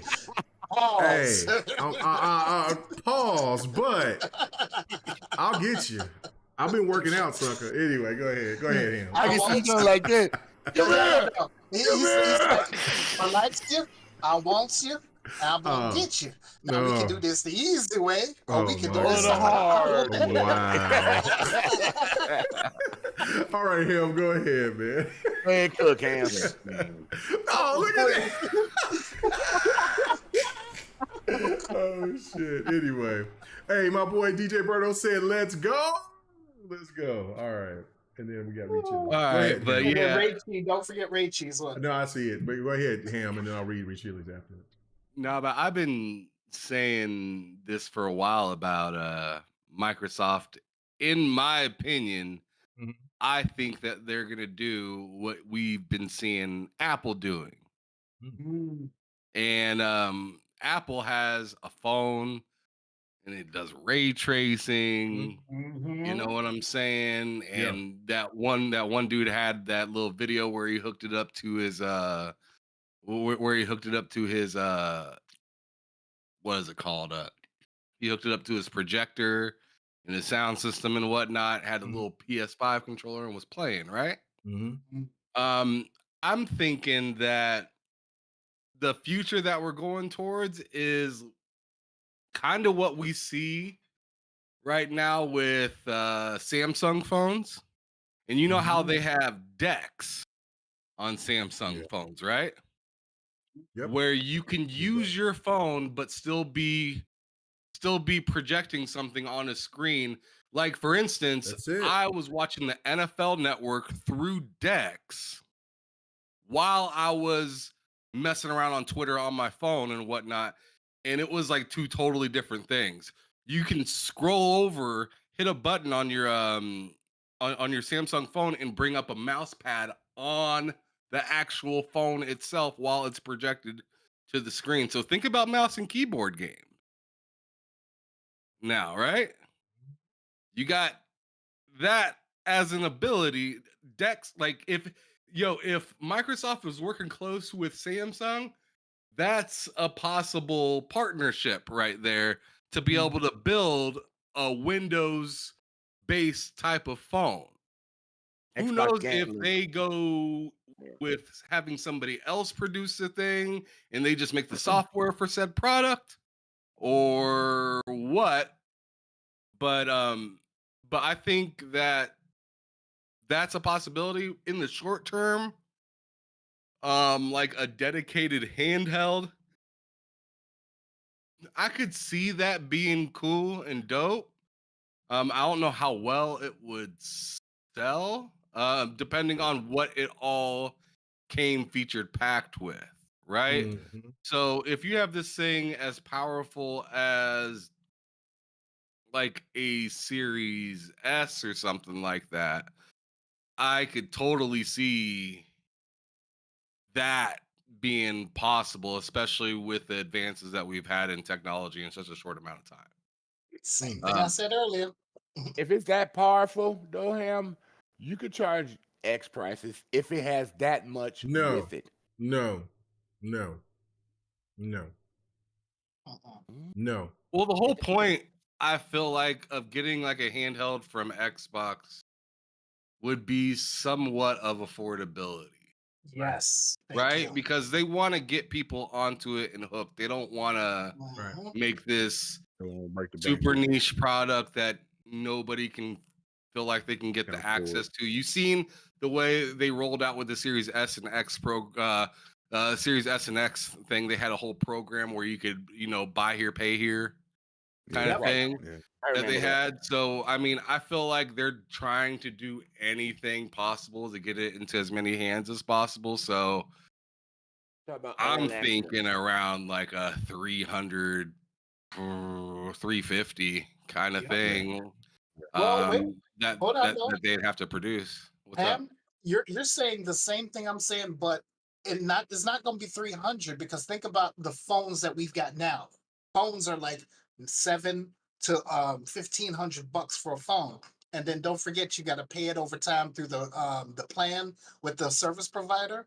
So I'm wondering, if we're talking phones, that's different. I was talking about in the short term with just a handheld device. Oh, okay. Right now, if we're talking about like long-term phone thing that's gonna be like running Xbox, you're looking at like $1,200. Like real talk. If you're gonna have like the whole cell phone thing and that like phone like just the Samsung Note Note 20 that I have, that thing was like $1,100 when I bought it. $1,200, So I could totally see gaming phone being somewhere around $1,200 to $1,500. But running like an absolute demon. And what you said to him about mentioning Samsung, it was not too long ago. Xbox was working with Samsung for their TVs to have a Game Pass app on their TVs. So that's not too far off with maybe they're also working with them, especially with them buying ABK. They got King now, and setting up something, maybe having a Windows system for the phone to run, to help run some of those Game Pass mobile games and Game Pass games on, using Samsung to make the actual hardware, and they just run the software side and just make sure it has everything it needs in it to run it. So that's something that's not too far off. They've been working with Samsung already, so it's not too far off. Right. No, I totally agree. Let me read this super chat, but before I do that, let everybody know if you have not seen this gameplay before, because K-Mega always do gameplay. I play all types of games. Just, And what's the gameplay of right now? The gameplay is of Grand Blue Relink. Relink. Okay. Yeah. And before that was Suicide Squad. Let y'all know. Nobody needs to see that. Everybody needs to see that. Everybody needs to buy that. Go ahead and pick that Suicide Squad up now. It's available right now. It's available right now. Let's go. Suicide Squad, cross-play and everything. Let's go. Let's get that Suicide Squad because it's right. We will talk about that later. Yeah, it's cross-play. Yeah. I did not know that. Yeah. I'm still not gonna get it, but didn't man, you gotta, come on, man. You gonna get that. Listen, I played the beta and it was fun. I just know it's not a game that I can see myself spending $70 on right now, because I'm not gonna put a whole lot of time in it right now. If most, I'll probably beat the story and that'll probably be it. Do you got a game in PC? I don't. I'm strictly console. Okay, I was gonna say get that shit for $50. Yeah. Let's go. Yeah. Anyway, there's other ways to get. There's other ways to skin a cat. But anyway, no, I feel you on that. I feel you on that. But I do think that we'll definitely talk about that. Let me get off of that. Let me read this super chat, and then we'll go back to what Ham is over here talking about, because he's cooking over here. I agree with him. I ain't saying nothing. No. But you know what I'm saying, because you're talking my language, and I'm about to do some educational, references going on here. Is this Schoolhouse Rock time? No, this is thanks to my sponsor, Crown Black. Anyway, Reed Chili, you know what I'm saying? He said he is proposing. He's proposing to create the Xbox Duke handheld, and I think he's talking about you, Sir X-Man. No, he's talking about the Duke controller. I mean Duke controller, but he said, but he's saying the Xbox Duke handheld because of what you were saying beforehand of saying, well, just come out bare bones, don't have any extra peripherals or anything else, enhancements, because you want this to be as cheap as possible. But what Ham was alluding That's to, not what he's saying. Okay, so what is he saying? What is he saying? He's saying to you the Duke controller was so big on the original Xbox, your hands could fit it. Well, no, I know. That was for the American audience. That was for the American audience. They hated it. Why do you think we got the Type S controller for the original Xbox? Is because they needed to cater to the Asian market, because they had smaller hands. Right. So I ain't thinking about DJ right now. He talking smack. Oh my God. Anyway, okay, all right. So, but go ahead, Ham. I'm sorry. Go ahead and continue what we were saying. Oh no, I was done. Okay, all right, well, cool. All right, so my thoughts about this, right? Okay, so I was going to wait until another topic, but you know what I'm saying? I mean, we've gone extra long, so we only got like 2 more topics to go. So I will bring this up right now. I think that everybody had great ideas, right? What I think that Xbox should do, if they're really considering to bring a handheld, they need to do the handheld the same way that implement the dock. The dock is very important.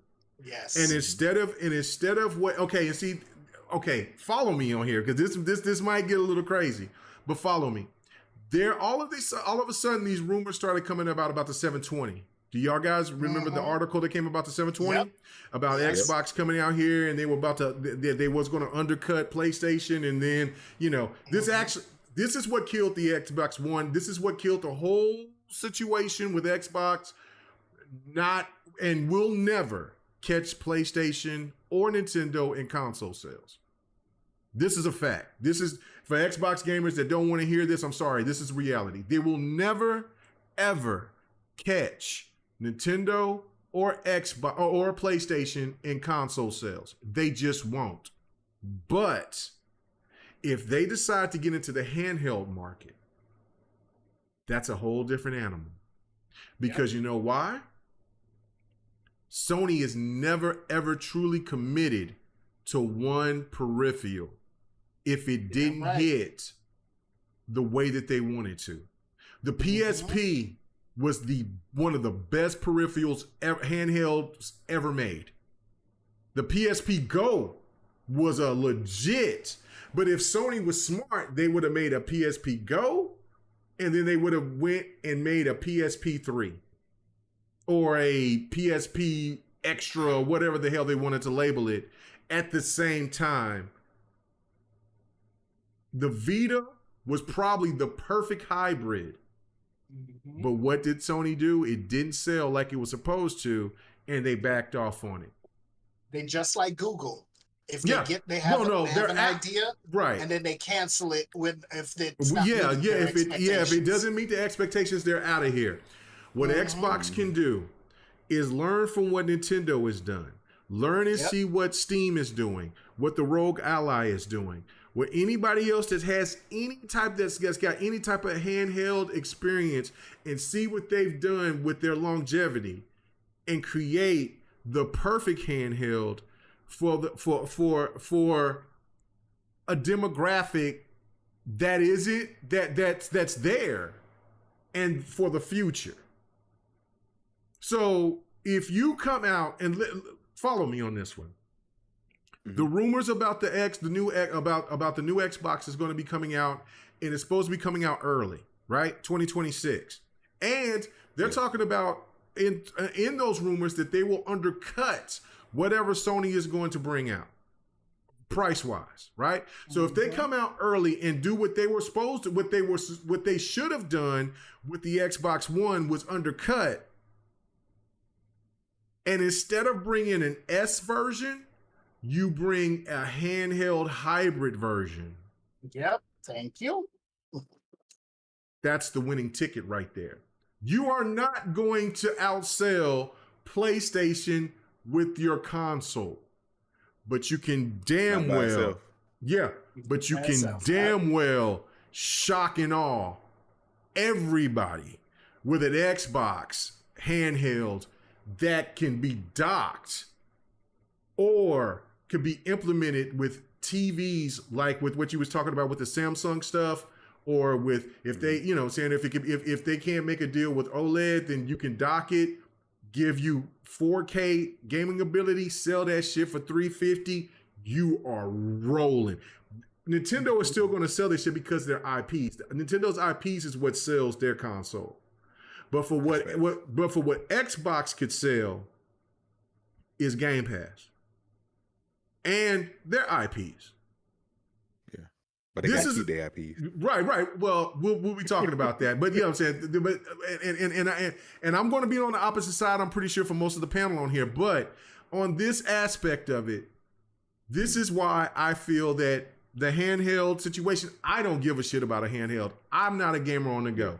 I want to play my games on my screens, you know what I'm saying, right here and there. If I got to go somewhere and do something now, I mean, if you sit somewhere at a hospital or somewhere that's for a long stay, it's cool for that moment, but I'm only playing it for maybe an hour or two, and then I'm like, I'm going to listen to some music and shit like that. I just feel weird holding the controller or playing something like that. I just feel like I'm just too old to be doing that. Now, that's just me. You know, that's not everybody. But to have that option available for them. And then what Sir X-Man was bringing up is talking about, well, you bring a stock console, and what Viper was talking about with the like mouse and keyboard, have that to be third marketed instead of them, not out the gate. Like Xbox can implement their stuff later on, but let it have it to be where it's third market, accessible, to where if people want to play with a mouse and keyboard or a mouse or whatever, whatever, let that be third market. But make that thing affordable as they possibly can in order for them to have their hands, to let gamers get a hold of that, and it will compete with the Switch too, or whatever that the new Switch is going to be called, what the new Nintendo system is going to be called. It will compete. Will it outsell it? No. but will it compete? Yes. And what will that happen with PlayStation? PlayStation will be yet behind again. Because you know what the PlayStation will sell? The console. It ain't going to be so much about the peripherals. You see this because PlayStation is going to overcharge on that shit. And PlayStation is not going to sit there and PlayStation is not going to be kind to people's pockets. They're just not. So if they come out with a Vita, with a new Vita, how much do you think that bitch is going to cost? If they come out with the when a new PlayStation, if they got the PlayStation Pro that's going to be coming out, if that rumor's true, and if they come out with a Vita, that thing is going to be anywhere from the cost of $400 to $500 because the Pro is going to cost what? 6 to 7. So, and then what do you think? You see that now with the Portal? Yeah, yep, and the Portal's 200. Right, and how much do you think? And how much do you think that the PlayStation 6 will be? You know what I'm saying? Like, can I add to your theory? Yeah, go ahead. Beautiful. It's absolutely beautiful, dude. Yeah. See, Microsoft, they can come out with all this wonderful stuff, but you know where they make their money? It ain't the console. It's the goddamn software. It's the software. So the more places where you give people to play this stuff, the more money you make from the software sales. Okay, so let me. Go ahead. Okay, so I was done. Go ahead. No. Okay, so I was having this great debate with Lord Attic and Kid Smooth last night. I was telling him about it, and I know we're going to talk about the High Five Rush thing, but I'm going to talk about it now because I think it's all culminating into what we're going to be talking about. Because the Xbox, yeah, I'm going to read it here in a second. But the the Xbox Series, the Series X and the S is selling decent, but this X is just not selling. There's multiple reasons. That's what I was saying at the beginning. Right. If the X was the main console and the S was the portable, then they would have had both markets cornered. Right, but see, but this is again, part of Microsoft's fault and part of Xbox content creators' fault. See, they keep on trying to talk, and this is what I was telling Kid Smooth and Addict. I said, this is the problem. I said, the Xbox content creator, the higher tier ones, the ones where most people listen to, they're too fickle. They're too neutral. Yeah. You will never hear a PlayStation, a high tier PlayStation content creator ever tell you, well, I'm just going to buy a PC or I'm just going to do it. They'll still say, well, I'm mad about what PlayStation's doing with this. They shouldn't be doing this, blah, blah, blah. But you never hear them say, well, I'm just going to say, I'm just giving up. Fuck it. I'm throwing my hands up. Xbox don't care about my console. They don't care about my this and that, blah, blah, blah. Because you know why? You know what? It's going to sound fucked up the way it's they're cattle.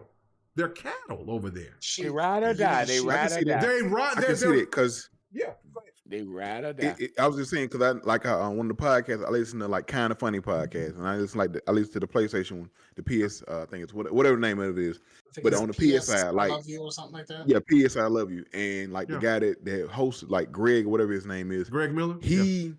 Yeah, Greg Miller. He's and I actually like him. He's a pretty good pretty good host. But yeah, no, he's great. He says it all the time. He don't play his games on PC. He don't like you talking about PC on the show. You know, he'll joke, but I think like it's strictly about PlayStation. It's not what you playing, what you can play. It's about what's on PlayStation. And if you go listen to the Xbox podcast, a lot of times, and granted, I know Xbox release games on PC, but you hear them say, "Well, I'm gonna play this." Like when Starfield was coming out, the whole thing, or if it's not, I know it's not 30 frames, but I'm going to play it on my PC so I can get those specs or whatever. Like, why does it? If you're an Xbox show, why are you not talking about playing your Xbox, playing that game on your Xbox? Right. I don't want to hear about it on PC. That's when, like, I used to listen to Unlock, and ever since they added, and no disrespect to her, but ever since they added, I can't think of her name. She's a new chick, newer chick. Agent, yes, not Miranda. I like Miranda, but the other, the newer chick, I can't think of her name right now.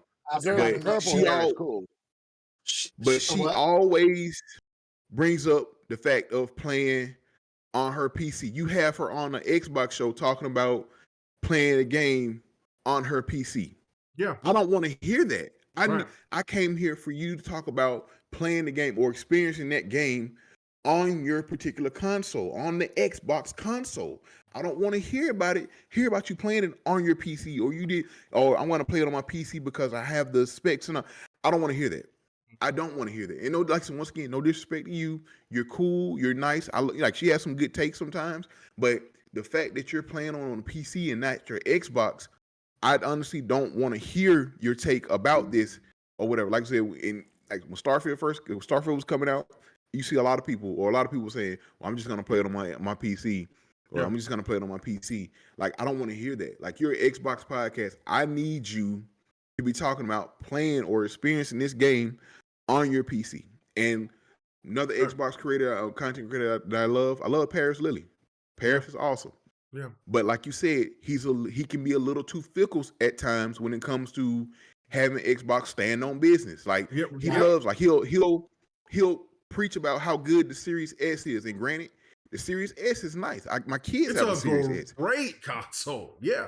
It is. Great. But like I said, and not saying it holds the Xbox back, but like I said, see, my only thing is, the only thing I really say they shouldn't have had that parity clause. Like when Baldur's Gate 3 dropped on PlayStation, it would have dropped the same time with Xbox had we not had that parity clause. That parity clause causes a lot of, with them. Yeah, you know what I'm saying? But that's, once again, I ain't mean to go on a tangent, but I just feel that's fine. I don't like that. I get it. Yeah, but I just don't like that we talking about Xbox. Let's talk about the console, not you playing Xbox games on your PC. I don't want to hear that. So, but here's the problem. Here's the problem with that. The problem is that the messaging from Microsoft. The messaging from Microsoft was, we're going to have PC and PC is Xbox. Exactly. And then the fact is, play anywhere.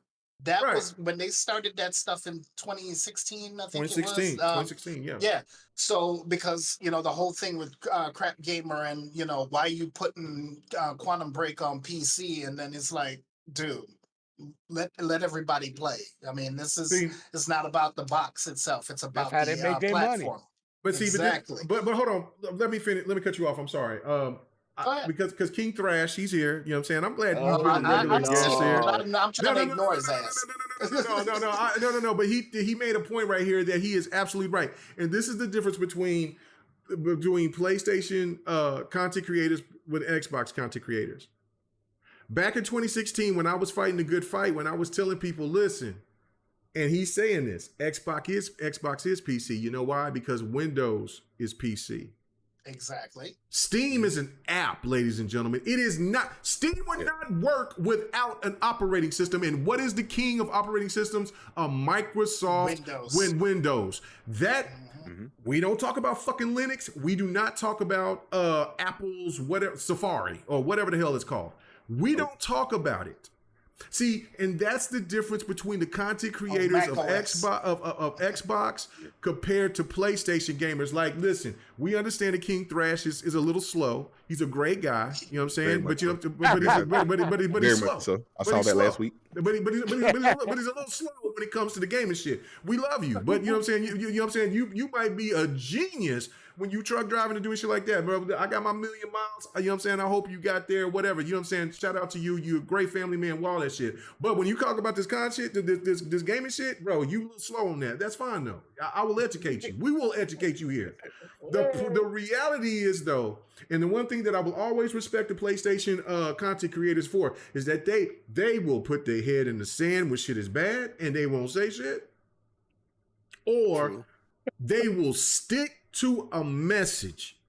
And what Xbox gamers in 2016, which I was trying to implement, is saying Xbox is PC. Or we wouldn't even be having this discussion now. Hokage wouldn't be sitting there. Husky wouldn't be sitting here saying, man, I just want to talk about Xbox. No, when you sit there, it's all about the ecosystem. Xbox has been introduced to ecosystem. And I told these guys, and that's what I was reminding Kids Move and Addict last night. I was like, listen, Xbox was telling you what is the new direction. And PlayStation will follow suit. I was telling Next Gen, I was telling Mooch, I was telling you know what I'm saying? You guys know when I was there and I was telling that shit, I was preaching the gospel. I was saying, listen, PlayStation is not going to leave money on the table. They will follow suit and do the same thing that Xbox would do. They didn't have to do it with the PlayStation 4 generation because they were dog walking Xbox. Xbox was almost out of there. Now that Xbox has got the games, PlayStation is over here struggling on producing the games that they need to because they're hemorrhaging money. The situation has now become dire. So Helldivers 2. Right, and I bought Helldivers 2. PS5. I want to play it as well, but it's PC and PS5 day one. Day one, yeah. I bought it on PC day one. I'm helping you out. So no, but the difference is that like our brother King Thrash can't say Sony and PlayStation is PC because it's not. They don't have an operating system. It's like Ham has been alluding to for a very long time. It's talking about, Sony, get an app, get your head out your ass, stop thinking about the old guy. But no. As a Xbox petty motherfucker, I'm like, no, still keep thinking your bullshit. Still thinking that the consoles are still relevant because the day is going to come when it all is going to set forth. And so that's why I'm thinking that with this handheld situation, let them cook. I don't care about the handheld, but from the perspective of how we're all looking at it, having a console, instead of bringing the S and making it a console, make it a dual threat. Make it to where it can be a hybrid, a true hybrid, as like the Switch. Follow from Nintendo. It's about time that Xbox follows from somebody. You know what I'm saying? So follow from Nintendo. Make a Switch hybrid and keep it cooking.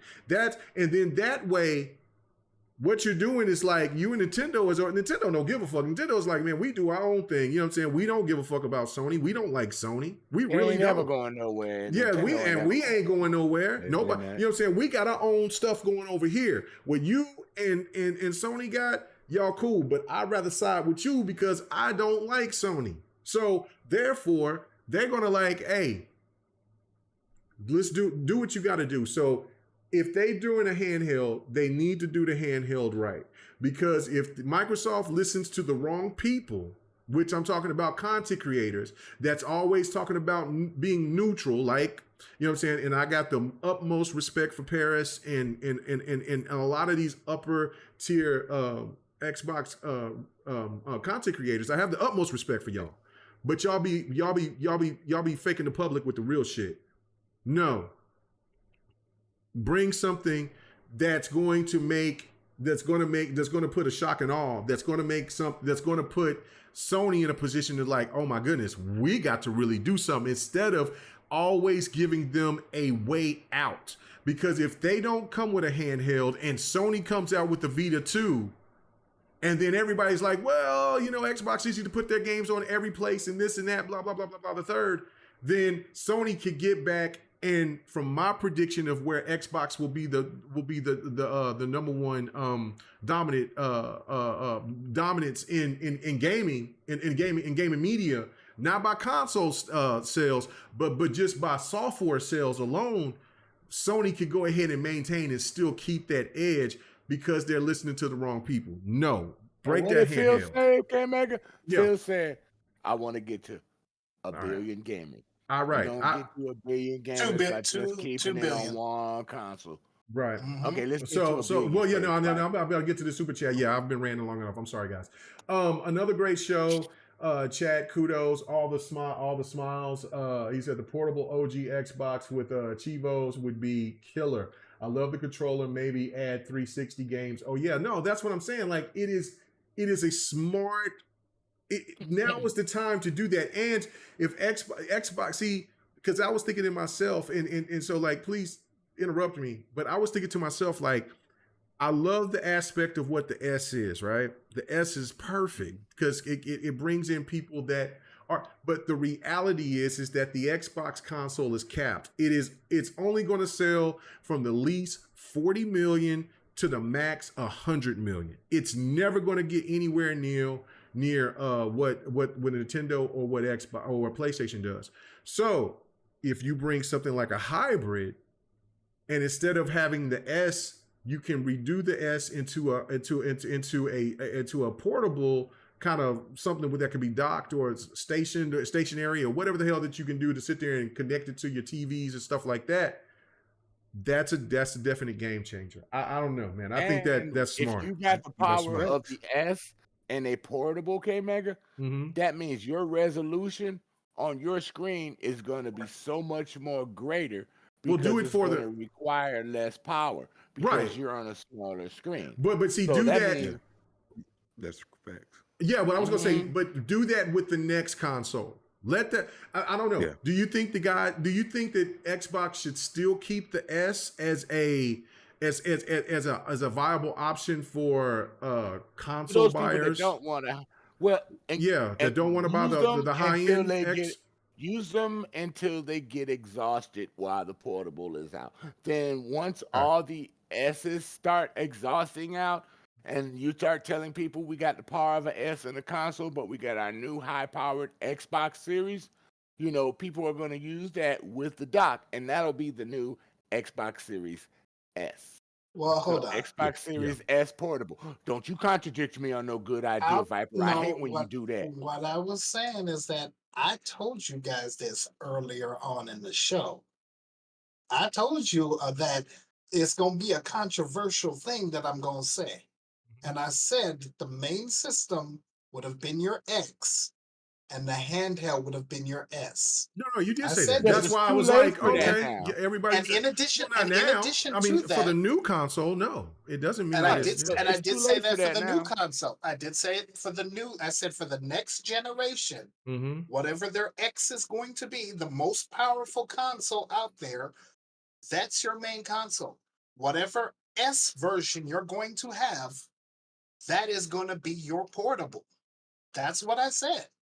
And I also said, make sure that they have enough RAM in it so that the developers ain't going to get pissed off and say, we can't do anything with it because of the RAM. We can't do anything. Make sure you have a powerful CPU and a powerful GPU. Make sure that you can run PC Game Pass and console Game Pass. He did say that. I said this earlier. Microsoft is going to learn from this lesson. Microsoft is going to learn from this lesson. And when they get the next iteration out, when they get their next iteration out, Viper, they're going to learn from that mistake with Baldur's Gate and make sure that these games are easily and easier to emulate on the new portable. They're going to make sure that doesn't happen again. Yeah, just like they learned from the Red Ring, just like they learned from the Red Ring of Death. No, I didn't forget DJ Berto. Well, let's let me see. He can do what Sony is doing with the portal. So even if you have a portable console, the new Series S be portable, you can still count that towards console sales. Exactly. Thank you. Right. Cheat the system, right? Cheat the system, right? Well, see, Xbox can't do that though. Xbox is not. No. They would rip us. Xbox is held to a higher standard, man. Y'all guys should know that. But they could, They could try, but then they would get ripped for it. You know what I'm saying? Sony is held. Yes. Sony is not held to the same standard as what Xbox is. Like, I mean, remember, people just like to pick on Xbox and Microsoft anyways because it's that Xbox tax, baby. It is. That's the Xbox tax. It is the Xbox tax. Yes. Dragon's Dogma 2 confirmed is 30 frames per second on both, on all consoles and PC. I haven't seen any real outrage about that. Like they did. I've seen some, but I haven't seen as bad as it was when Starfield said it was going to be 30 frames per second. Wait. You say it's 30 on PC? Well, yes. on low end, on low end, on low mid end. High end. Okay. I'm good. 40 series, too. Baby. 40 series. I get the 3090 Ti. I mean, get Angel. Angel sent you something. 40 something. No. I just read it. I just read that. No. DJ Bruno just before Angel. Oh, really? You missed that one. Oh, I did miss that one. I'm sorry. He said that one already. No, I didn't read that one. No, he didn't. He said, I think you said something about it. He said, what the heck's going on tonight with Sir X-Man with all the energy? He said, I'm going to have a word with Miss Patty. He said, I think she spiked his warm milk with cognac. You might be right. He's extra spicy tonight. He's extra spicy. All right, so guys, let's get to it because I'm about to blow Dragon Dogma at the water real quick because I researched it today and found that out. When you don't trip, it's Tomb Raider. But when you buy Tomb Raider on Xbox, my God, stop no, listen. You can automatically play it on your PC. It's linked, the cloud save, everything. So the minute you buy it, you can instantly download it to PC. Okay. Are you talking about the gimmick called Play Anywhere? Play Anywhere. Play Anywhere.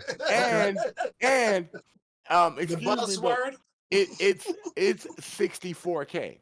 This game, I would hope it would be 60. Hopefully, when I play it on my when I play it, you know what I'm saying, I can get 144 frames or 200 plus. So like, you know what I'm saying, and it's $30. PS1 game. Yeah, and it's going to be 60 on my Xbox, then I'm cool. You know what I'm saying? Ain't no problem. But I mean, I'm gonna be playing it on both. I'm not, that's how I do it. So I'm not even tripping about, I don't care about the 30, 40 frames per shit, 30, 60 shit. When it comes, excuse me, right there, bro? I had to sneeze. Is that alcohol coming back on you, man? What's up? You need to go put your head in the toilet or something, man? I had to sneeze. I'm sorry, I had to sneeze. No, that looked like you was about to. No, hell no. I can hold my liquor. I'm part Native American. I can hold my liquor. What the hell are you talking about? No, Chia Pet, wake the fuck up, Chia Pet. Go. No, because I'm about to go to him solo on this one because we got two topics left because we damn sure ain't gonna finish. We was talking about every damn thing else, wrestling and everything else. So anyway, state of play. We're having fun today. Yeah, no, we're having fun tonight. I agree. I appreciate our guests coming through and everything, having a good time. You know what I'm saying? It's great. The state of play. Ham Solo. Let's go to you, man. Your thoughts about it, man. Like, I mean, let me go to these questions. And King Thrash, let us know what you thought about what was the rating for the state of play, brother. I need to know. I need to know this. Oh, he's like his buddy J-Dub. He's gonna say 10 out of 10. 10, perfect, just like J-Dub. It was magnificent. So far, I did put state of play. Cocaine's a hell of a drug. 23% said great. 29% said trash. 33% said all right. And then 15% when Xbox getting these games. So Ham Solo, I said all right. I don't care. What was your thoughts about this? About the state of play for 2024? It's kicking it off, man, for PlayStation. I had kind of two thoughts on it. So the first one was, man, that was a really good showcase. Okay. That was the first thought. The second thought was, still don't know what's going on first party. Oh, and shit. Then wait. No, you let that man talk. And then Ham. No, you guys talk for me. Go ahead. I know. Damn. Invisible X-Man over and here. He's not even. Shut your ass up. What you doing? You ain't even there on the screen. Play with the dog. Don't forget, Helldivers is first party. We gotta admit, Helldivers is first party, so they did show that game was in development when they bought their studio. That's true, but they still bought the studio, so it's still first party. Come on, I get what you're saying, Viper, but I'm just I want to add, put a little fact on it. The game was already in development when they bought their studio. Same as how we bought Activision Blizzard. My fault, I interrupted him. Like when we bought like Microsoft bought. Can we let him get go ahead, moment? I'm sorry. Yeah. No, you fine. You fine. Like Matt right now. Sir X-Man, be quiet. Ham, go ahead, talk. Jeez. Oh man, so yeah, like I said, I had two thoughts on it. The first one was, man, that was really good. The second one was, still really don't know what's going on, like for the future of like Sony games and stuff like that, like just flat out first party. But I was really impressed with Stellar Blade. I thought that game looked really good. In what way? What's up? In what way? It was really good. It was really good. Them yams are nice. Okay, I was gonna say, okay, all right, go ahead. But anyways, yeah, that game was hot. Dragon's Dogma, I can't wait to hop into that game. 30 FPS, 60 FPS, I don't care. Like that That game looks hot. I'm ready to get down. Of course, I'd appreciate more FPS, but like it didn't stop me from playing Starfield. I tell you that much. Like it didn't stop me from playing Red Dead, like it ain't that big of a deal to me. It ain't gonna stop me from gaming. Let's see. There was also the shadow drop of a game that I guess didn't do so hot. PT Part 2. Why you call it PT Part 2? That's Yeah, what it is. the Silent Hill thing. Yeah. Was that did they drop that game? Is that game out? It's a shadow drop. No. Free. So I thought it was a demo. Somebody said it was a demo. I didn't know if it was a full game or not. I haven't played it. It is. Y'all chill because you guys are talking again. Shut up. K Megan, let me lay something straight for you. Okay. It is not the one Bloober's making. It's not Silent Hill 2. It is okay. It's like a bunch. It's like supposed to be like a short story kind of thing, demo-ish kind of game. And it didn't do too hot, but I thought it was interesting and nice to see something able to play right now. So I thought that was pretty cool. Death Stranding looks amazing. That Decima engine doing the Lord's work out there, working hard. I thought that game was phenomenal looking. Judas, that was nice to see as well. Really took a lot of inspiration from, of course, BioShock. Yeah, BioShock. It really reminded me of the first BioShock in particular. But yeah, I thought that was a good showcase. I walked away happy from it and ready to play some of the games that are coming because they had some dates for some of those games. So as a gamer, I was happy. As a petty Xbox fan, I was like, still no first party. Like, I mean, that's kind of like the if I was gonna say like any petty thought came over me, that it was that.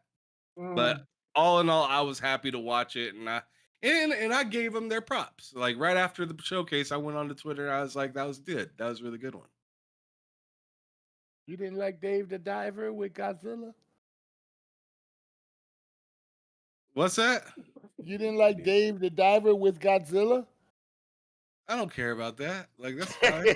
I mean that game's fine. It's not something I would run to play, but it's definitely not something I would, disrespect and not be willing to play. Levels to it, All right. Okay. Excellent. All right. Let's go to our guests. Husky Hokage. You know what I'm saying? I had to say that in front of him solo because he was correcting me when I was saying your name wrong last time. And even as I'm on this Crown Black, I said it properly. So say words better when you drunk. Good job, K-Man. Thank you. He says words better when he's drunk. I'm not drunk, but you know what I'm saying? I'm not drunk. Stop it. Anyway. Okay, so we're watching her Stellar Yams and Cakes. You know what I'm saying? Listen, I am a fan of this game. I cannot wait for this game to drop on PC. Your thoughts of State of Play 2024. Yeah. You know what I'm saying? Ham Solo gave it high praise. What about you? What's your thoughts? I liked it. I did like it. Some of the games I'm really interested in, like I said, Rise of Ronin. I think it's gonna scratch that Ghost of Tsushima itch for me. For me, I like I said, I know it's Team Ninja, Ninja Gaiden, Wolong Fallen Dynasty. So I'm. It didn't look the best, but I'm not a graphics guy. Like I don't really. You know what I'm saying? All that stuff look good, but I'm not gonna not play it because it doesn't look good. So, but Rise of the Ronin was something I'm interested in. I want to play Helldivers 2. I've been interested in that game since they showcased it before. Dragon's Dogma 2. Once again, I don't care about the 30 frame. I still want to play that. I'm probably gonna go both that and Rise of the Ronin come out on March 22nd. So I'm probably gonna go towards Rise of the Ronin first, and then Dragon's Dogma 2. Stellar Blade looked all right. I'm not sure if I'm gonna jump into that right off, but Rise of the Ronin was something I really liked. I know Sir X-Man may have been, I don't know if he was joking or not, but Dave the Diver, I've been thinking about picking it up on my Switch anyway, and then the fact they come out with a Godzilla DLC, I'm probably gonna be checking that out. I'm king of anything of Godzilla. You know what I'm saying? I love Godzilla as well, so I'm definitely gonna pick up that DLC for that. I will say this: I am not a Death Stranding guy, but that trailer for Death Stranding 2 looked really good. It kind of made me want to go look at playing Death Stranding 1, like just kind of look at it. I don't know if I'm going down. I look at it. I think about it, but I don't know if I want to sit there and play that, just experience that story, maybe watch the cutscenes on a YouTube video. But I just don't think that's for me. Now I will say, Kojima did low key announce the first game for the PlayStation 6. With his new espionage game that he's gonna be working on after after he drops Death Stranding 2. But like I said, Silent Hill was cool. I remember playing that back in the PS2 era. Not my type of game. But like I said, Rise of the Ronin, Helldivers 2, and I think Dave the Diver. And it may have been something else that kind of caught my attention. But those, like Rise of the Ronin is probably top. Dragon's Dogma 2.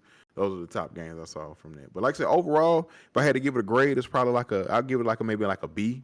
It was a good, but also what Ham said is a true to fact. We got a lot of good stuff from what's coming to PlayStation, and all this is stacked on the front end.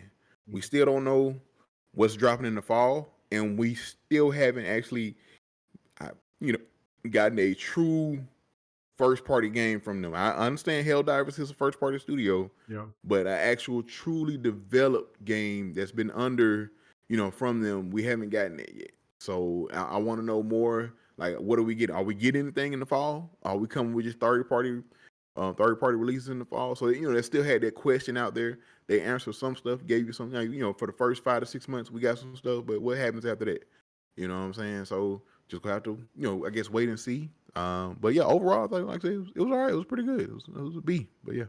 All right. I'm going to give my thoughts before we go to Viper and Sir X-Man.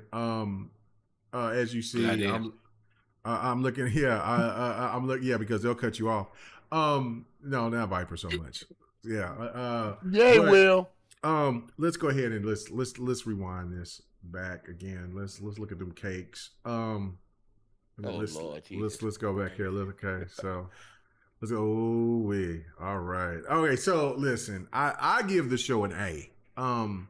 Because you know what, I'm much more liberal when it comes to game shows. I love them all. I always find something that I want to play through every one, if they're mediocre to fantastic. But I thought that for PlayStation, they actually gave something for PlayStation gamers to look forward to. Now, the reality is none of this shit is first party.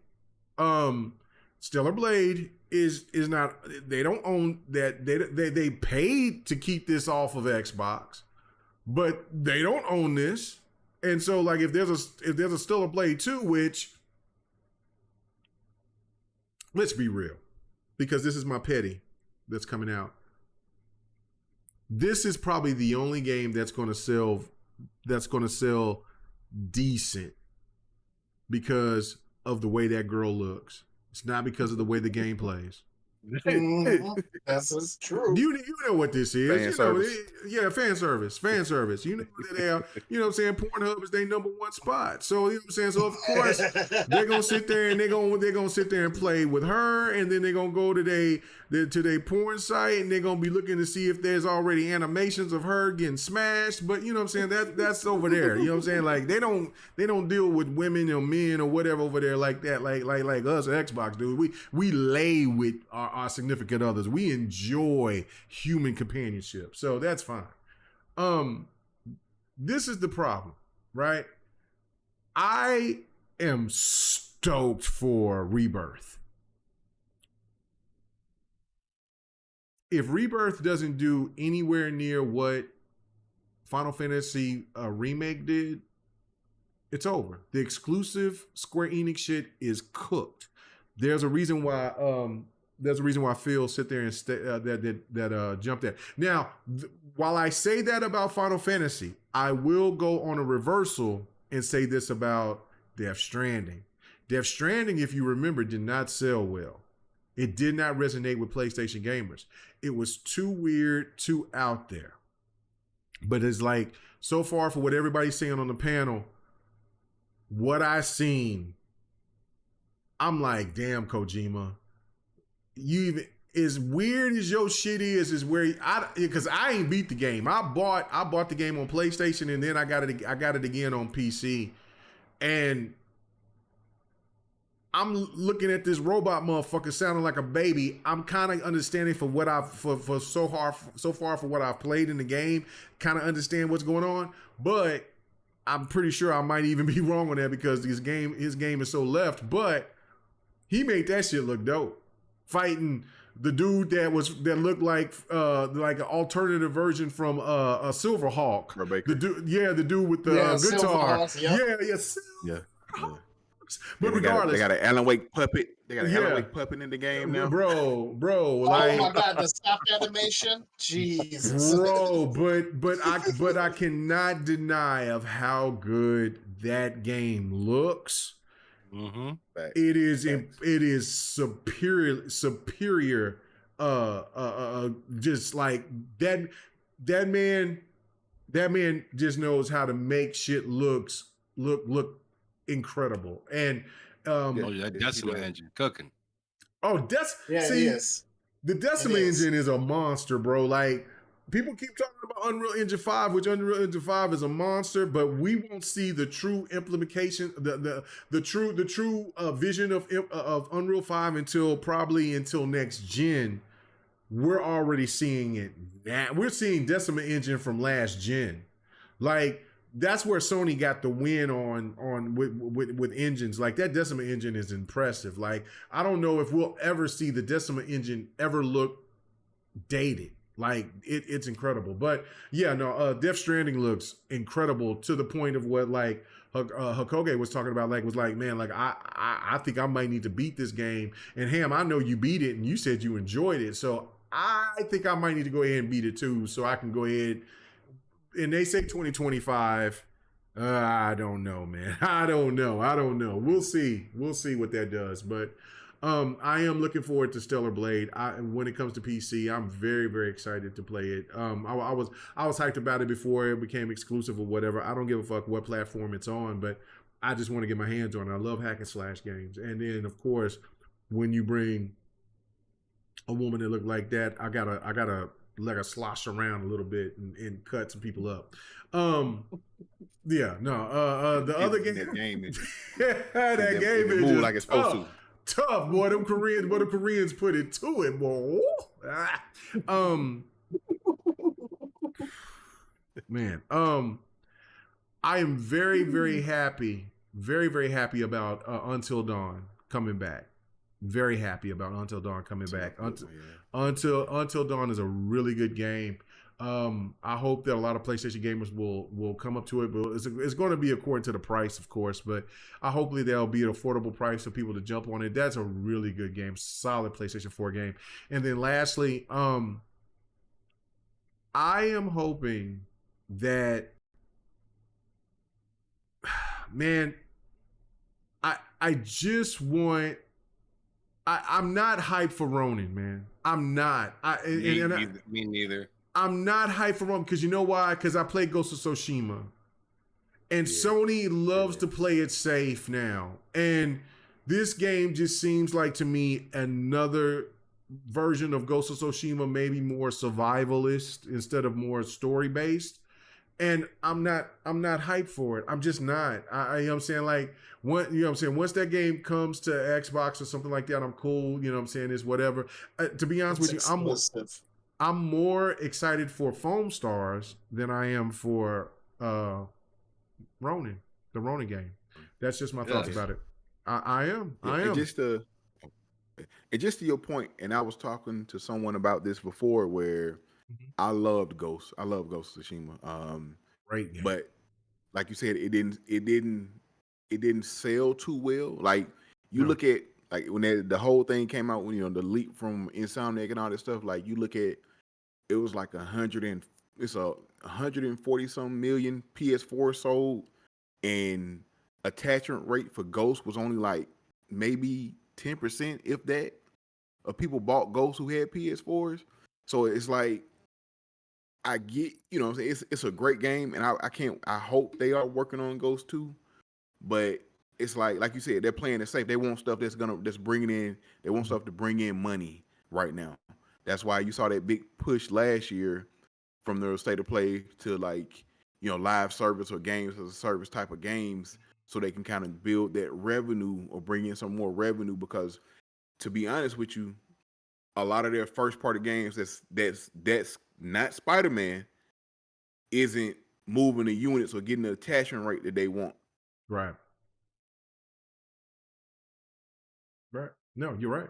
You're absolutely right. All right. So, Viper, what's your thoughts about the state of play, brother? Interesting. Let's see. I'm going to go, before I give you the overall, let me give it bit by bit. Starting off with Rise of the Ronin.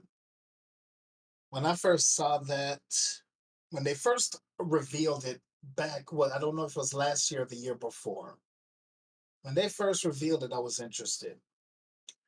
But now looking at the gameplay this year, I was like, is this Assassin's Creed and Spider-Man put together? Like, what the hell was I looking at? Because graphically, I was like, whoa, this is a huge downgrade from what we originally saw. Right. And the gameplay, I was like, what are they going for? I mean, do they have a specific identity? Like I said, it looked like Spider-Man and it looked like Assassin's Creed. Then it had a little bit of like a Dark Souls, type thing combat with it. But I'm just like, ugh. I mean, and when I heard people saying this looks like a PS3 game, I'm like, Yeah, I saw that. Kind of. I mean, but that's Rise of the Ronin, but that's an exclusive that they paid for. So, okay, there you go. I think it's going to be a timed exclusive, to be honest with you. No, they said it will be. They said this is this just like Stellar Blade it's exclusive.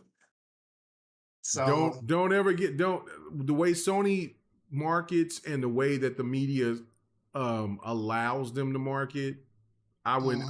You just never know, because remember, Hellblade was Hellblade was supposed to be exclusive. Remember, Sifu and Sifu and Nier Automata and Stray too. Yeah, and Sifu's on sale for $13.99. Y'all go get it. If you have not played Sifu, ladies and gentlemen, on Xbox or anywhere, just picked it up today. Pick it up. It is incredible. That combat, this is oh my god, bro! It is incredible. But go ahead, Vipe. I'm sorry. But Death Stranding 2, yes, beautiful game. I mean, I'm not a Kojima fan. I'm a flat out say it. I'm not a Kojima fan, but what I saw, that beautiful. Standard. I mean, he's setting standards, bro. Right. The Decima engine is fantastic. I just wish that they would make Horizon a little bit better, because if you look at what Death Stranding does versus what Horizon does, I'm like, why are you not up to the level of Death Stranding? That's what I think. I think that exact same thing. I'm just like, man, like I just don't get it. Like, there's so much in Horizon. I feel like there's so much in Horizon, like, to see and go to and whatnot. But Death Stranding's the one that got like the vehicles and stuff like that, and I just feel like that's just kind of weird. And don't tell me that this is developer preference or it's the art style. Don't give me that bullshit. Well, okay, but I'm sorry. I'm sorry. I don't mean to interrupt you, but there's somebody that made this point, and this is for everybody in the panel, right fast. Future generations, and he's saying this because I was going to say this. Me and him was thinking the same thing. Now, he says Gear 6 Unreal Engine will drop Decima Engine to its knees. If there is no. Hold on. No. There is I think two games, maybe three, but I'm going to go two games that makes the Decima Engine shake to say, make them sweat. It's Ninja Theory and what they're doing with Hellblade. Yes. And it's Gears. And it's what Gears does with the Unreal Engine. Bro, maybe. Tell me. Because maybe I'm telling you, well, if anybody got the chance to play the DLC to Gears. Gears 5, yeah. To Gears 5. That held the standard until Forbidden West. Yeah. Honestly, like when I was playing Forbidden West, and I'm like, when I was playing I haven't played Forbidden West yet, but I'm saying when I was seeing Forbidden West, I'm like, wow, that's impressive. But when I was playing Gears, Hive Busters, I'm like, bro, nothing, and I mean nothing. I own the Spider-Mans, the God of Wars, nothing looked better than that. Until I seen Forbidden West, it looked that good. I mean, on the Series X, on the Xbox One X, it looked incredible. Like I was just flabbergasted. So I think what Future Generations is saying is got some not no fanboy shit. I think what he's saying has got a little bit of some seriousness into it. Like Gears is that game that could push the Decima Engine and Death Stranding. I mean, I think that. I don't know. What you guys think? Well, first of all, you need to get Unreal Engine 5 to 4K 60 with no issues. If you can get them to 4K 60, okay, then you can say it's pushing Decima Engine. But right now, the only thing that looks good and running at 60 solid is Immortals of Avium. That's the only thing right now until Hellblade comes out. Beautiful game. But the thing is, look at the resolution on that damn thing.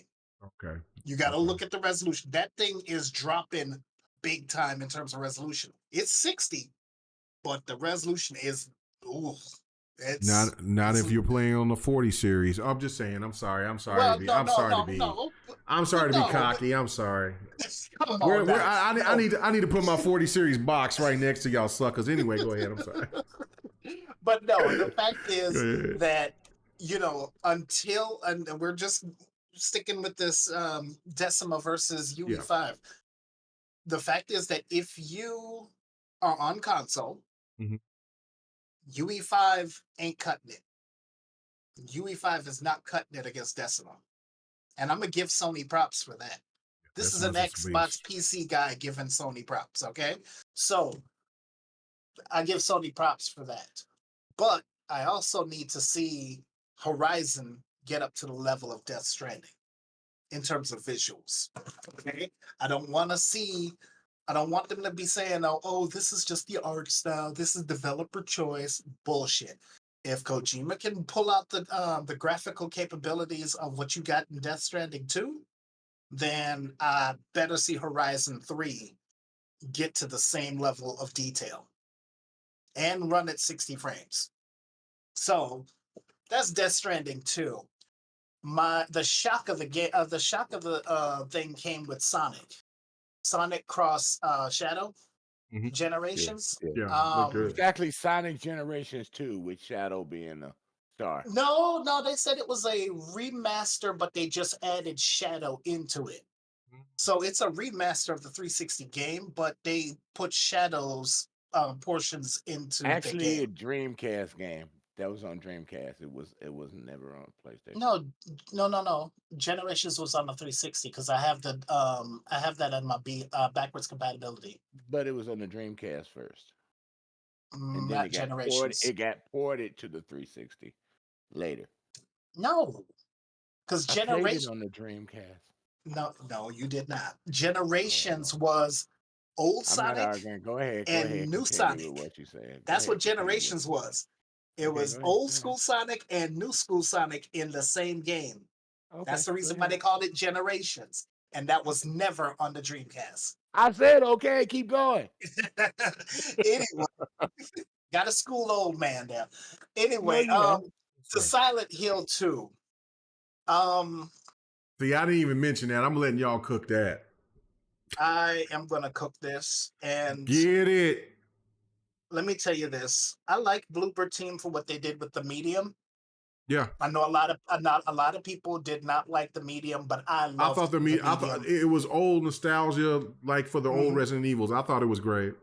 I thought it was a good game for the budget that it had. Yeah, but at this point, Bloober Team has don't given do that. me. I'm sorry, but Bloober Team, they need to take it up a notch because this thing looks like it's PS1, not PS1. Ham, PS2, don't do that. PS3 Ham, graphics. don't get in here and say, don't do that. Don't let that man get nasty like that. You need to back me up on this one because this Husky, come on, man, save us, man. Don't let this man say this. No, the game was ashy. The game was very damn ashy, bro. Come on, y'all. Ashy. I don't know what, dude. I'm sorry. That game was so ashy. Silent Hill 2 did not look good. I'm sorry. That was horrible. Come on. Husky, Ham, come on now. Come on, y'all. Damn! That game was Let me say this. Let me say this. Norman Reedus taking off that black stuff off. Him with all the gray on his body. I asked Husky, I'm but gonna say this. Yeah, say this, sir. I don't. Once again, I looked at it. I thought it looked okay, but I'm not a Silent Hill guy like that. You're not a graphic whore. When it came on, I was like, oh, okay, Silent Hill 2. And I kind of just looked away or I was doing something else at the time. I was looking away at the time. Wait. Bro, did you say you looked away? Don't do that. I was doing something else. I was at work. So look. I was at work when the state of play was going on, so I was. That means I gotta work. That means I gotta make my money down. I was looking like I was working and watching the state of play at the same time. You know what I'm saying? So therefore, I was like, okay, that's Silent Hill 2. That's cool. Let me look at the computer screen for a second. So ashy. Ham, come on, man. I guess it's being messy, man. I love it. But man, that man said I had to work. I had to make this money. I had to pretend to be watching. Tell him. Ham, tell us, man. You know that shit look fire. Dayline fire. Dayline fire. Come on. All right. Come on now. The gunplay in Silent Hill looked pretty good. Okay. Stupid. And the monsters definitely were creepy. Yes, girl. Let's go. You mean the feet monsters? The feet monsters. Shit. The upside down monster with no legs. I'm waiting for the smoke. I'm waiting for a smoke. You know it's coming. Come on. No. Ham gonna set it straight. Come on, Ham. Let's go. No, he ain't. Yeah. I got this. All right. But I'm sorry. That man looked like he lost his soul. Yeah, like the main character looked like he lost his soul. Like he just looked kind of just there. Oh no. like I just need to. I was like looking to hear his voice or like you might have. I don't even remember. Like I just like the main character was just not like the highlight, and I felt like it was just shown in a kind of weird light. it looked okay in some areas, but all in all, I mean, I'm not a horror guy either, so I'm right there with Husky Okage. I mean, I'm not into horror games, but if I was into a horror game, this looks like this looks like a remastered game, kind of. Remastered game. Remastered crap. Somebody needs to get that game some lotion, dude. I'm serious. Get that game some lotion. See, they need some Eucerin and they need some Aquaphor. That's what they need. They need that good old Vaseline. You know what I'm saying? Slap that on that good old Vaseline that your mama used to put on you before you walk out the door in that cold. Yep. You get the face be greasy. I remember that. You don't want not get no crack. Somebody put this Vaseline on your face. The skin on bro looked like Dave Chappelle playing Prince. Stop that. And then when you got home, your mama gave you some Vicks vapor rub over the nose to make sure your ass didn't get sick so you can go to school the next day. Ooh. Okay. All right. Okay. So you remember that, huh? Before I go to Sir X-Man. The nose, the chest, and the feet. And then you got to put the socks over it. Yeah, over the feet. Yeah, for the feet. Yeah. Hell yeah. There you go. That country life. Because I'm letting everybody else jump in with me, so I'm not done yet. Well. Let me read this super chat because you was letting them cook. You know what I'm saying? And so I got one more thing to ask before we get out of here. One more topic, and that's about the High Five Rush. So, and that don't have to be that long. But we ain't gonna be here till 1 o'clock, Viper. When have we been here to 1 o'clock? We ain't never been here to 1 o'clock. I don't think I've gone long, but I ain't never done no 1 o'clock. We've come close. We came to 12:15, 12:30 before though. Yeah, we have done that. We damn sure ain't doing that. You know what I'm saying? No, we ain't doing that. I got some tech in the play. Only thing you got to do is take your old ass to bed. You know what I'm saying? Because you got to get up at 4 o'clock in the morning. I'm not sleepy, mofo. Anyway, I'm wide awake. DJ, we know because you had that cognac, Miss Patty. We got to talk to you. You know what I'm saying? We do. DJ Berto Das, man, he says one thing for sure. They upped the production to match the developer's direct format. Yes, they did. Yes, they did. He is absolutely right. Definitely did. Okay. The reason of my high praise is because it was just put together nice. Yeah, no, it was very impressive. That's why I give it an A. I thought it was, after all the state of plays that we've seen, this, you know what I'm saying, this was the best one in the last 2.5 years, in my opinion. But but 3 years. The last one was rough. Viper. Yes, let me go ahead and finish up here. There's a few more games, but I love Judas. It's looking better and better each time. It looked dope. I don't know nothing about it. I'm not gonna get overhyped until it did look I mean, just think of BioShock. It's a spiritual successor to BioShock. Just think about it. The same guy, Ken Levine, it's his studio. Yeah, he's one of the original creators of BioShock. So yeah. Yeah, no, I expect it to be dope, but you know what I'm saying, I still need to see more. But it looks great. Yeah, but go continue. I'm sorry. And oh boy, I know y'all did not bring this up. Foam Stars? Nope, not even that. No. The 2 PlayStation VR games that showed up. Oh God. Man. Okay, I'm going. We don't talk about VR. I'll disappear for a minute. We don't talk like. I think Kay mentioned it earlier, where they put out peripherals and don't support it. PlayStation VR 2 came out. Does not have. I think the only game it has for it is the Horizon Call of the Wild game. Don't support that. They don't support that. How you put out another $400 or $500? It's $500. It's almost $600. Yeah, it's $650. Yeah, and you're not supporting it. And people went out and bought this like day one. I do this once again. I play on all consoles, but that's the reason why I do not argue with Sony people, like for the PlayStation people, because you will go out and give them your money. Give them your money, and they're not even supporting nothing. you bought a VR system, and they had VR1, which had some stuff on it, but they had the VR1. They came out with VR2 and they had some updates for it or whatever, just a little bit better than the first one, but they're not giving you any games or supporting it, man. Come on. Don't argue with me about nothing that some PlayStation doing or what Xbox doing. If you bought that, don't do that. Don't do that. Anyway, continuing on. Don't do it. But the Metro game on VR, that actually looks good. Okay.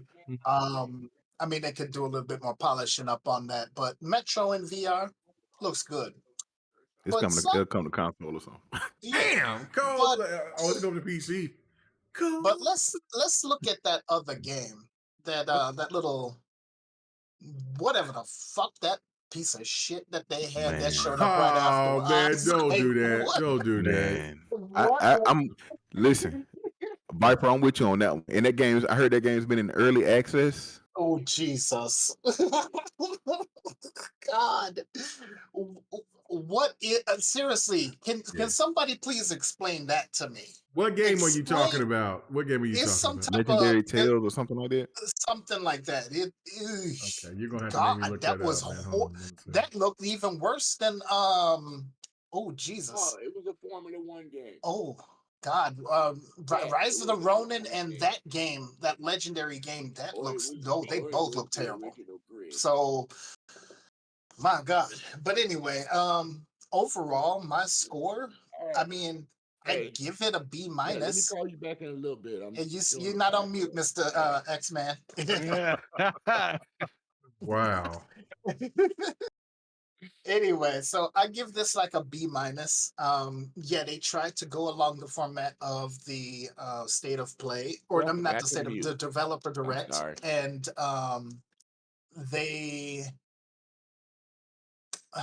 they did good. They did good, but then like some of the games that they showed was just like, kind of rough there. And then of course, the only first party that you show is Helldivers 2. I mean, what else do you have? I mean, are you going through your sparse I know what you're talking about. You're talking about V Rising. Oh, V Rising is also good too. No. That was a different game. Actually, I thought. Yeah, it's called Legendary Tales. I think is what it's. Legendary Tales. That's what it was. Yeah. No, V Rising looked like it was like an overhead Castlevania thing. I thought that was Alucard when I saw the character, but V Rising looks good. But overall, like I said, B minus, almost a C plus, because man, it's kind of rough. I mean, they were getting better. It's better than the showcase they showed last year. Better than the State of Play last year. But man, I mean, they were starting to get their stride, but they kind of fell off with some of the games that they had in there, and hardly any first party games as well. So B minus, C plus. Sorry, X-Man, go ahead. Sorry about it. I forgot to put mute on. I apologize for that. That's all right. Yeah. But I like the pace of the show. We can't deny the pace of the show was actually really good. No first party. But no, it was first party. Helldivers. Okay. Technicality. Okay. Oh, I didn't see this. By PlayStation rules, it's not really first party anymore because it's going to PC. So you know how they do it over there. You know, I just had to throw that salt on there. Right. But it wasn't bad. Like everybody said, it's better than what we saw. I got a chance to see Godzilla. You know, and I'm thinking, I'm thinking, you know what? Sony, you need to bring back another Godzilla Destroyer monsters and make it a multiplayer. You need multiplayer games. Bring that back if you can't do Twisted Metal. But I did like the Stellar Blade. Jams. What you want? Stellar Cheeks. Just put it like that. Let it go. Stellar Yams. Stellar Cheeks. Let's go. No, I didn't want to say that because I was thinking about Kojima's new movie that he's making with Columbia Pictures called it's called I can't believe I'm saying this live this time. Go ahead, say my no, I don't want to. Go ahead and say it. Shit, just stick to the topic. Metal Gear Solid Cheeks. Okay, butt cheeks. That's what I said. Metal Gear butt cheeks. That'll be the new movie or show. But that Stella was about the only thing I was interested in. And is it just me, or did Foam Stars not really have that much foam when they were showing the gameplay this time? Because it looked like it was paint on the ground more than bubbles this time, man. Doing over there, man. Let's go. Some of that Splatoon maze coming out. You saw that there wasn't that many. You saw that there wasn't that many bubbles in the game like it was with the other trailers, man. It's like they dummied down that game too. And as far as go ahead. I'm sorry. Go ahead. I was gonna say that Rick and from Rick and Morty, that meme where they show the picture, then you rip it back. Yeah, you see Foam Stars, they rip it back. All right, let's look at this. Let's see if there's less foam in here, man. Oh my god! Look, you gonna pull it up. Let's see this. Let's see. Come on. That legendary one. Damn, I got it in HD 60 frames per second. Man, it looked like a 360. Okay, there we go. Come on, PlayStation 3 2 game. Come on, man. Y'all know y'all hype for them Foam Stars. Look at that, man. That shit look fun, bro. I mean, it's free to play. I might check it out. But if you got PlayStation Plus or whatever, it's free. It's dropping in PlayStation Plus. I got it on Plus, but I want to play it on PC. If anything, Nintendo should go after them for copying Splatoon. That's just that is a knockoff of Splatoon, right? Different skin Splatoon. They do. Yeah, they using humans instead of the little Splatoon thing. That's it. Squids. Yeah. Ronin. When I saw Ronin, and no trip, it reminded me of Tenchu, Stealth Assassin, and Ninja Gaiden. That's what it looked like for me, and a little bit of Spider. When I saw that glider, I'm thinking Spider-Man with his wingsuit. Traversal. That's exactly what I saw when I saw that. And the fighting reminded me of Ninja Gaiden with how can you say when you have to parry and parry, duck and block. Now that part I saw cool. Now the Tenchu part I thought was cool too. But the graphics, like everybody said, was way down compared to what we saw. And I'm sorry, you don't see people from the other side saying anything about that. I'm sorry, I'm gonna throw that shade, K-Mega. I got to. Oh, ain't nobody gonna sit there and complain. No, complain. They don't throw no shade. They said, and I even heard J-Dub on a certain Moot show yesterday say, man, that Ronin looked good. Them graphics were fire. He said them graphics were way better than what they showed before. I'm like, what were you looking at? Maybe I was like, what of a drug. You expect? You said his name and you just knew better. So I don't know. So I'm like, it's not worth a 10. And I gave the show a 7 because I did like the pace. Man, you are rude. I know what you're gonna do, K-Mega. I know you did that last time when there was an award show. And you gave some phony number all during the show. And then at the end, you told what number you really wanted it to be. Don't even try that, bro. But it was better than most showings. That's why I gave it a 7. Because I remember the last couple of ones, we gave it like a 4. And one of somebody I know gave it like they deserved it. Somebody like I know gave it a 2 or 3. The previous one deserved it. They deserved those low scores last time. So, but this one was a big improvement. This is a 6 or a 7. Yeah. Damn, that's crazy. So it was better than what everybody was expecting. And I'm not saying the show was bad. It was good. But then there was a ton of mistakes that they had in there.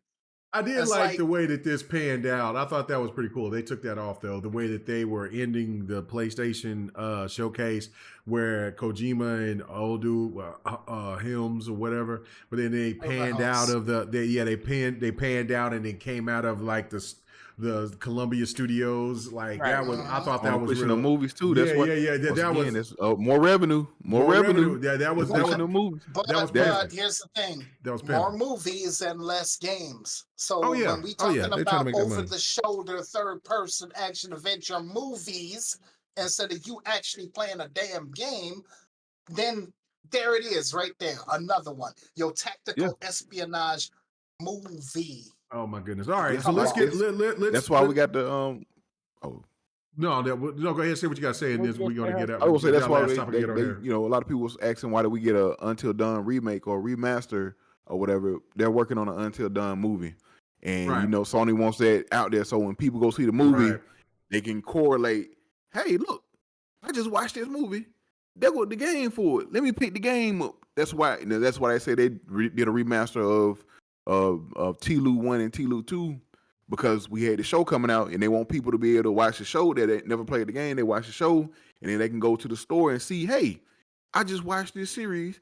Let's play the game, but they ain't got to go look for it. It's like right there, but you're right. Okay, so this is an open discussion so we can get on out of here. And that is about the High Five Rush data mine stuff. Do you guys feel that it's inevitable that High Five Rushes will be going to the Switch and the PlayStation 5? It turned out to be fake. It was announced earlier today.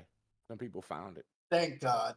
Who? Well, no, hold on now. I mean, we ain't seen anything. I forgot. I know. I know that. Okay, so we got somebody that's reparable like Tom Warren, who brought it up, and then we got people that's taking stuff from places that I get my information from, saying otherwise.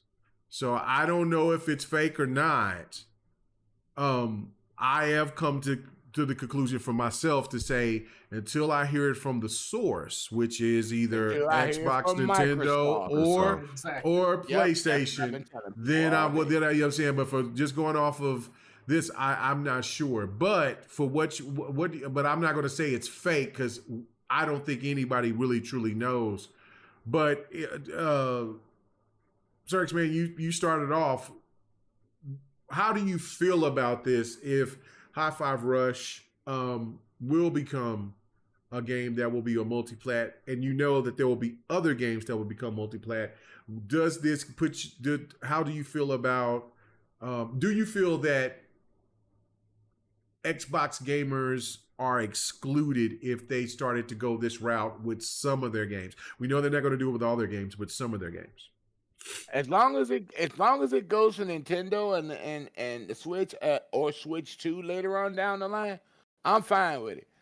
Don't put nothing on PlayStation that you don't have to. They burned you time and time again, and they've been trying to bury you. Xbox and Nintendo got a good relationship. Yep. But the other side, let them burn and swallow. Let them wallow in their own treachery, dude. Let them burn, because Sony's been doing this to everybody forever. It's about time that the shoe was turned around on the other foot. Learn to stand on your own 2 feet instead of everybody else's. Yep.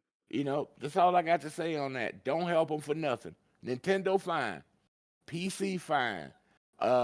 It's already on PC. The Nvidia, I know they're making money. They're making money off PC too. They're making their money. Nvidia, whoever, but just keep it off of them. Because they were trying to bury you. Okay. And I agree with just like Microsoft, just like Xbox had to learn how to stand for themselves and pick themselves up by the bootstrap when everything's been coming down on them since 2013. Then Sony needs to learn how to pick themselves up by their bootstrap too. That makes you stronger. I'm done. Okay. And I totally agree, because the fact is that Microsoft and Nintendo, like Sir X-Man says, they got a good working relationship. This will be a good thing on a handheld. Bring over Hi-Fi Rush on the Switch. Oh, that we said when it came out. Remember, everybody said this would be perfect on the Switch. Hi-Fi exactly, Rush. exactly. And the thing is, Sea of Thieves, fine, put Sea of Thieves on PlayStation. Go ahead, because it's a live service, right? But Hi-Fi Rush, give that to the Switch. You ready to go outside, boy? I don't think that Hi-Fi Rush needs to go on PlayStation. I think the Switch deserves that one. And then Sea of Thieves, oh yeah, that's how old is Sea of Thieves? Didn't that come out in 2017? Yeah, it's like an 8-year-old game. So yeah. Okay, so fine. Give it to PlayStation and Nintendo Switch for Sea of Thieves. Let them have that. That's fine. It's a whole game. They got everything that they could out of Sea of Thieves. Let that live service game continue to cook. Let it be get more people involved in it. There you go. But like I said, Hi-Fi Rush, we can give that to Nintendo, and I'm okay with that. But don't give that shit to PlayStation. Let them suffer. Because they are purposely keeping Stellar Blade off of our system when it was originally announced for the Xbox and the PlayStation. And they decided to take it away from us? Come on now. Now, they're making all these little backhanded deals where, oh no, we'll pay you this as long as you don't put it on the Xbox. I mean, even though we got a 1-year exclusive and it can go to PC, but don't put it on Xbox. Or look at what they did with for Broken. 2 years? Nobody's gonna give a damn after 2 years, and then you decide, oh yeah, we're gonna put it somewhere else. Well, the damn thing didn't do so well. Now what? And then of course, the Final Fantasy stuff. Just like you said earlier, K-Mega, if the game does not do well, the exclusivity is done. So the fact is, let Sony suffer. Because they're trying their damnedest to kill all of the competition, and they're the only ones left in the market. You can't have that, because if you only have Sony there as the only place to play your video games, I guarantee you, the stuff that they're pulling now with the higher price console, higher price games, it's only going to get worse. You need that competition to keep them humble. Plain and simple. So make them suffer. But yeah. Anybody else? Y'all's thoughts about the whole Hi-Fi Rush, data mine, any other Xbox games, anything like that? Like, I mean, does this make you feel that as an Xbox gamer that you feel excluded, or that you feel like a second class citizen? I'm gonna speak on this real quick, and I'm just gonna say flat out that whatever you decide to do, Xbox, just make sure that you continue to make your own consoles. Right. I literally don't care about whatever your plan is, as long as you continue to make your own consoles. And then there's one also other thing. Like, stick to what you want to do and what you say. Yep. Like, I don't want you just toe dipping in something and then being like, I know we're gonna go this direction instead. Oh, we're gonna switch over here. Oh, well, this game, yeah, nah. And like no, like, just please just be consistent. Just with whatever you're trying to do, roll it out, be consistent, and make sure you have a quality product. Other than that, I don't care. Like if they want to give certain games away or whatever, even if it's more than just a lot of games away to other consoles, but they want to continue to put out hardware and make sure that we get them much earlier than they do, don't care. I really don't. Like, if you're just now getting like if PlayStation were to get Hi-Fi Rush today and you brag to me about something I played last year, I mean, right. That's a great point. That's a great point. See, and that goes back to what you were saying, what I was saying earlier about PlayStation content creators set a narrative that they stick with. Xbox content creators, they jump. Like, all you have to do is just use the reverse on them. Like, so, okay, High Five Rush. Okay, so we played that shit a year ago. We had that shit day one on Game Pass over a year ago. You're just now getting our leftovers, watching it. I don't care. Pay for it too. And you gotta pay for it. You gonna get Sea of Thieves? I thought it was the Kraken was lacking. Y'all gonna sit there and buy Sea of Thieves? What? And that's an 8-year-old game. I ain't tripping. But that's not the thought process, because the first thing because PlayStation content creators, and for most of these people, well, no, scratch that.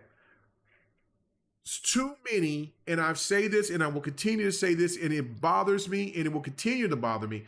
Too many Xbox content creators are too neutral. Fuck that neutral shit. If you're sitting here and getting the people that support you, the people that in the super chat, they're Xbox gamers that sit there and supporting your channel.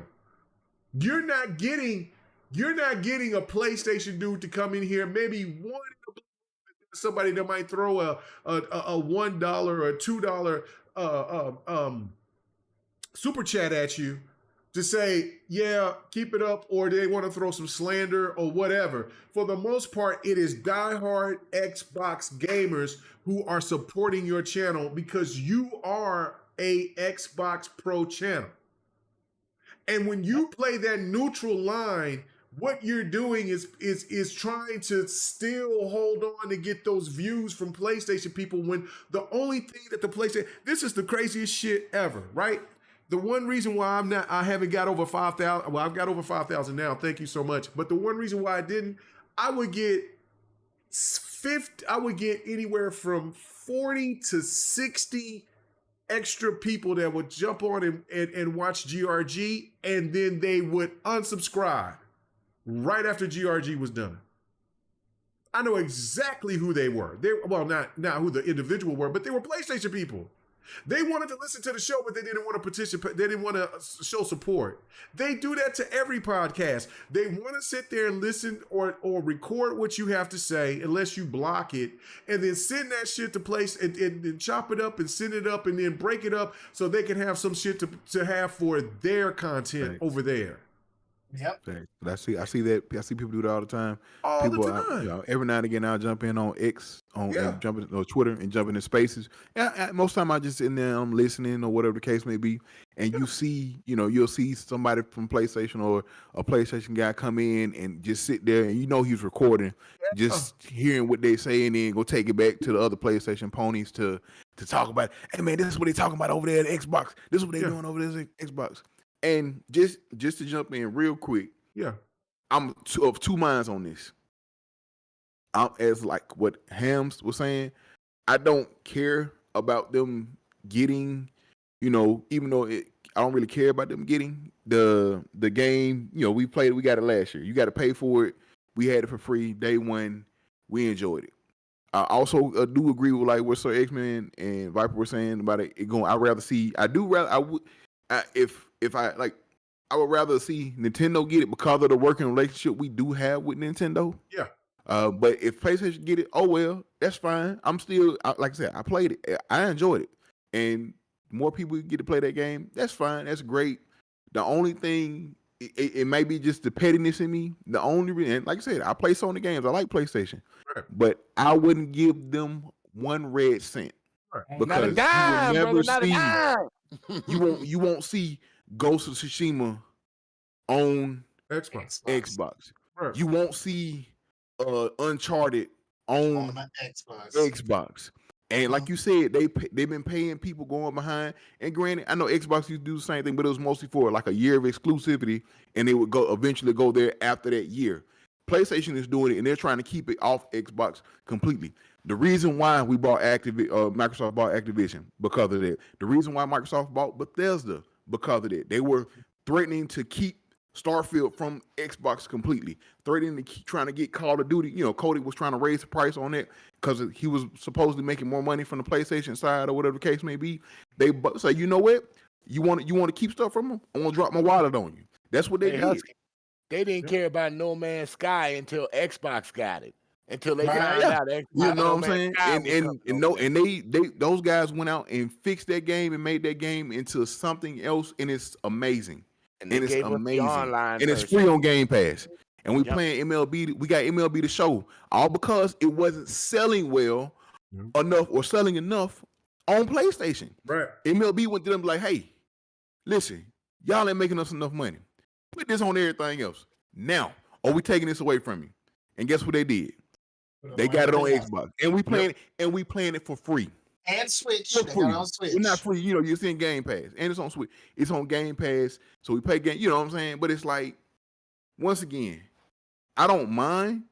However, the pettiness in me is like, don't give them motherfuckers nothing. You hear me? You don't love them. You know what I'm saying? And it's like I said, granted, they'll get it. Sea of Thieves is cool. More people to play that. Maybe generate some stuff. But like I said, don't get, because you see, I've seen it. Like I said, when they said Hi-Fi Rush was coming to play, all I saw was in the thing. Oh man, I've been waiting to play this game. I can't wait to play PlayStation folks. What they said when the game came out, that game. They didn't say that when the game came out. They said that game was trash. That's all they kept saying. That's all they say. Yeah, right. They eat. So that's why I'm like. I don't like the damn port begging. I can't stand it. Because the fact is, if you gonna tell us that Xbox is trash, Xbox should get out of the business, but yet you port begging for all of our exclusives. Okay, we ain't got no games. Yeah, you said we have no games, but yet you still want our games. So what the hell's going on? That's why we ended up with what's that game again that's coming out? Hellblade over here. Hellblade and Nier Automata. Yeah. So. And the creator of that game said, if you guys sell 750,000 copies, that means they didn't come nowhere close on PlayStation. For us over here, we gonna back you over here on Xbox, and it sold 750,000 of the game in 2 weeks. And they praised Xbox Game Pass for that. But Xbox gamers, but hold on, Sir X-Man. This is the thing too. This is the thing too that Xbox gamers got to realize, right? I see them on Twitter X, on X Twitter all the time. I see them on Instagram. I see them on Facebook. I see them on TikTok. They open their mouths. They sit there and go, "We now." Okay, you're breaking up again. You're getting too excited. We didn't hear what you said. But shut your ass up. So let me finish so we get in here. But we didn't hear you. Well, that's fine. But let me say, well, we need this. We need that. We need these Japanese games. We need this. We need that. Okay. Then buy it. Yakuza, Persona, y'all kept y'all's word. But Hi-Fi Rush, that might be, now it could have been in a contract. It could have been in a contract that, because this game was developed before Xbox purchased ZeniMax. So we don't know that, right? But it also could be another thing too. We see a lot of people like it, but Xbox gamers didn't support it enough. So we can generate more money, and then once this game sits there and get a sequel, then that might bring more buzz, and then we can decide to make it exclusive. But see, that shouldn't be the case at all from any Xbox game that gets high acclaim like that. See, what they should do is give PlayStation Redfall, because they was bitching and complaining. Oh, they had a PlayStation version at first, and then they decided to cancel it. Okay, give them Redfall. Give them Redfall. Give them Redfall. Give it to them. Yeah, let Redfall cook over there. So see, this is my thing, right? Okay, now, as I say this, as a person that sits there, I'm trying to look at it from a perspective of business instead of me looking at it from a petty side. Like, I can look at this and I can say, okay, no, you said single player games, so I do not want Starfield. I do not want Blade. I do not want Indiana Jones going on PlayStation, right? Nope. Now, when you look at that Diablo or Overwatch and stuff like, I'm not tripping about that. That's more revenue into Xbox, into Game Pass, into game development. They play those I'm cool, games, yeah. And I'm with all that, right? Like, cool, Call of Duty, let them have it. Let them enjoy Minecraft. Let them enjoy that. Now, if we come to find out that, let's say that Blade was going to be Multiplat, then I would be pretty pissed about that, because I'm like, wait a minute. Now you're overstepping about, because you gave them High Five Rush, which is a single player game, and that was a lower tier game, and it might not met expectations. Blade is going to do well. It's going to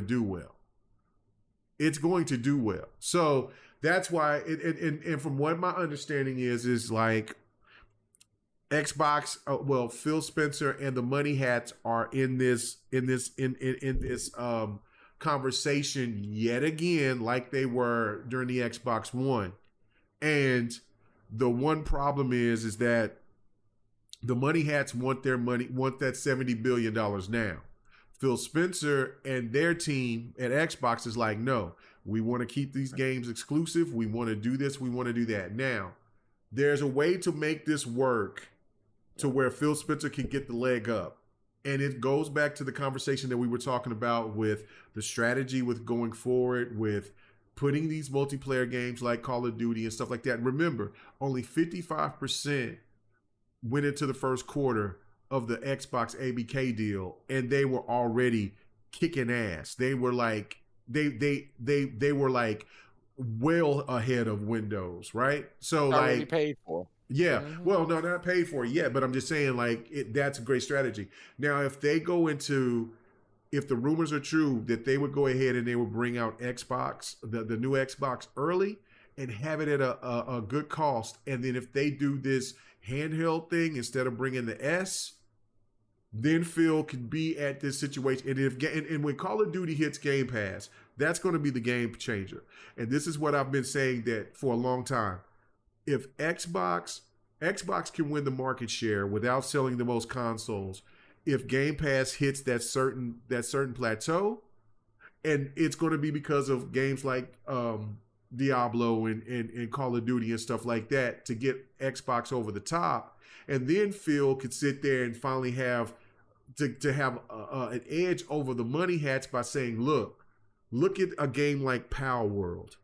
Palworld is the hottest game right now, and it's only on PC and only on on Xbox. If we can sit there and energize the base like how Palworld is energizing gaming at this point, we don't have to depend on PlayStation, Nintendo, or anybody. We can put our games on what we need to. And if we want to put these games into a hybrid console or like a Switch 2 type of thing, and then make a good solid console, and then have all of our other vision, we can dominate. That's the strategy. But it also takes time. But it also takes content creators to sit there and think the big picture instead of always getting scared and always bringing the pitchforks and the fucking torches to every situation that doesn't seem favorable for them to sit there. And so, because they let the PlayStation stands just run rampant in their heads. Oh, this is that. Fuck what you saying. What, man, y'all don't even have no games, bro. Y'all are over here hemorrhaging money at this, and y'all keep doing TV movies and stuff and remakes. Y'all don't have nothing. How are you even daring saying anything to me? You need to be happy that if Xbox give you some hand-me-downs. You see what I'm saying? So that's the point. I got a Hi-Fi Rush question. So yes, you know the Switch still technically has the most amount of consoles out there. Yeah. They even got more than Sony. So if Hi-Fi Rush go to the Switch, and you know how they are over there. Oh yeah, it will. How many games do you think is gonna sell over there? I mean, Hi-Fi Rush will sell 40, 50, 60 million. At that price point too, at $30. 80 million. 80 million. It will sell. I think it'll do that too. High Five Rush will sell amazing on the Switch. It will do do fair on PlayStation, but that's the thing that. See if and see that's another thing that they need to look at too is so let's say that High Five, because all I care about is High Five Rush getting a sequel, and if they feel that if High Five Rush generates enough on PlayStation and it does very well on Nintendo, okay, well then the next time then you put that game on only strictly on PC, Xbox, Nintendo. PlayStation as well, because I don't see High Five Rush doing well at all. Sea of Thieves might do pretty good. Yeah, see, that's the thing. Like, it's a case-by-case basis, but I don't know. About to say that. Case by case. I don't think they'll send Sea of Thieves over there because it's doing good on Steam and Xbox. Oh no, it's doing concurrent 80. They got concurrent 30 million players. But who would really care? I mean, at this point, Sea of Thieves has been around for 8 years old, and it's doing very well. And if you sit there and let PlayStation people buy it and get it and generate more money and whatever, man, who cares at this point? Like, that's the difference between when you sit there and you look like, let's just say Until Dawn will eventually come over to Xbox. Do you think that PlayStation gamers will trip out? Now, if a game like Bloodborne would happen to come on Xbox, then PlayStation people would fucking act a nut. They would nut up. They acting nuts now for anything. No, they will act crazy because the fact is, why couldn't we get a 60 FPS update? Right. Why couldn't we get a PS5 version? But you want to bring it to Xbox, right? And Xbox will put all the bells and whistles, and they'll make it play anywhere. Hell yes. And it'll be on PC, and that shit will be yeah. So that's the thing. That's how to play that. That's the if Xbox want to play the warfare, then they can. But Xbox is finicky, and that's the part where we need better messaging from them about what they want to do. Because listen, I know Phil is a dog. Phil is about that work. He wants that. He wants that number one spot, and I feel that they'll get it. The point of it is though that their marketing and messaging, they depend too much on the bigger content creators that are too fickle. You know what I'm saying? It sounds crazy, but the reality is that you're going to need a diehard Xbox, no nonsense content creator to get out there and just preach the gospel and just kind of, be on that bullshit. Like, I understand that we want, because the one thing I will say about Xbox gamers is that commercials, though. Well, I see that, but the one thing that I will say is that Xbox gamers, the beauty of us is that we're all divided in a way because we want to hold Xbox accountable, because Xbox is and since we've been held Xbox accountable, they've listened to us and did what they're supposed to. But the one problem is that they listened with what the problem was with the Xbox One was that they listened to too many of them, and then those same people that were telling them that, well, Japanese games didn't matter, this needs to happen, I want less TV, I want nothing but a console just like PlayStation 4, then they jump on and become PlayStation gamers, and then PlayStation does what the Xbox One does. You see what I'm saying? They didn't even buy Final Fantasy 16, dude.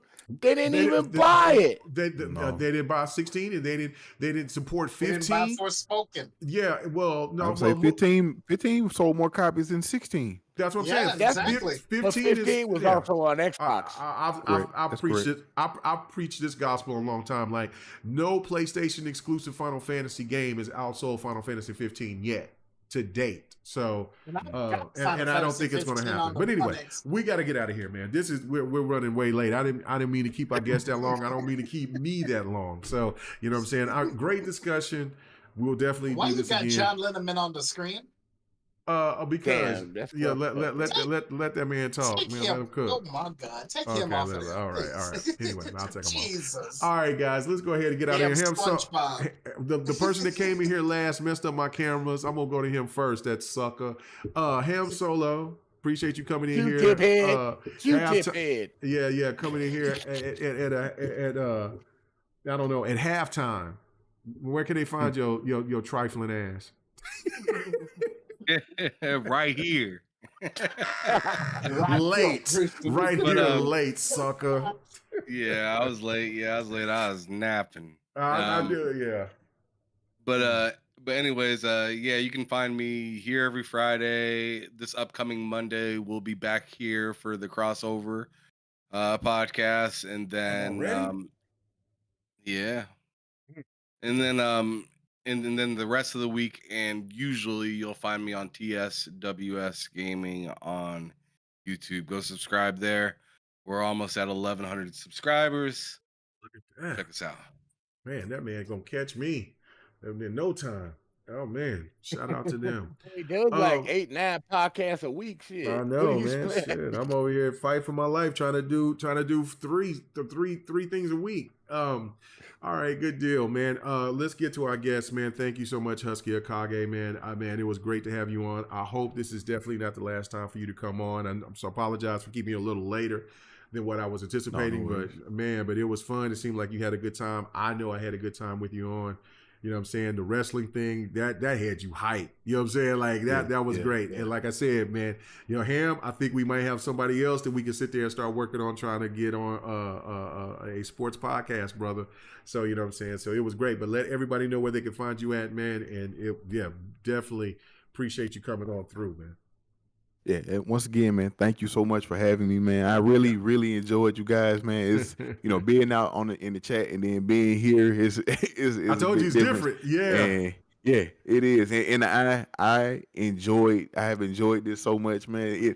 It's 11 o'clock here, so I'm like, I gotta get up in the morning, but but I've enjoyed my time. I've really enjoyed it. I only, you know what I'm saying? So I'm not even worried about getting up. It's just the fact that I've had so much fun talking about games and enjoying you guys and the conversation we've been having. So, but yes, definitely you can follow me, the Husky Hokage, on TikTok, Twitter, X, Twitch, YouTube. Also check me out. I do podcasts under the Blurred Syndicate. We're also on Twitter and not Twitter, YouTube. You can find us there.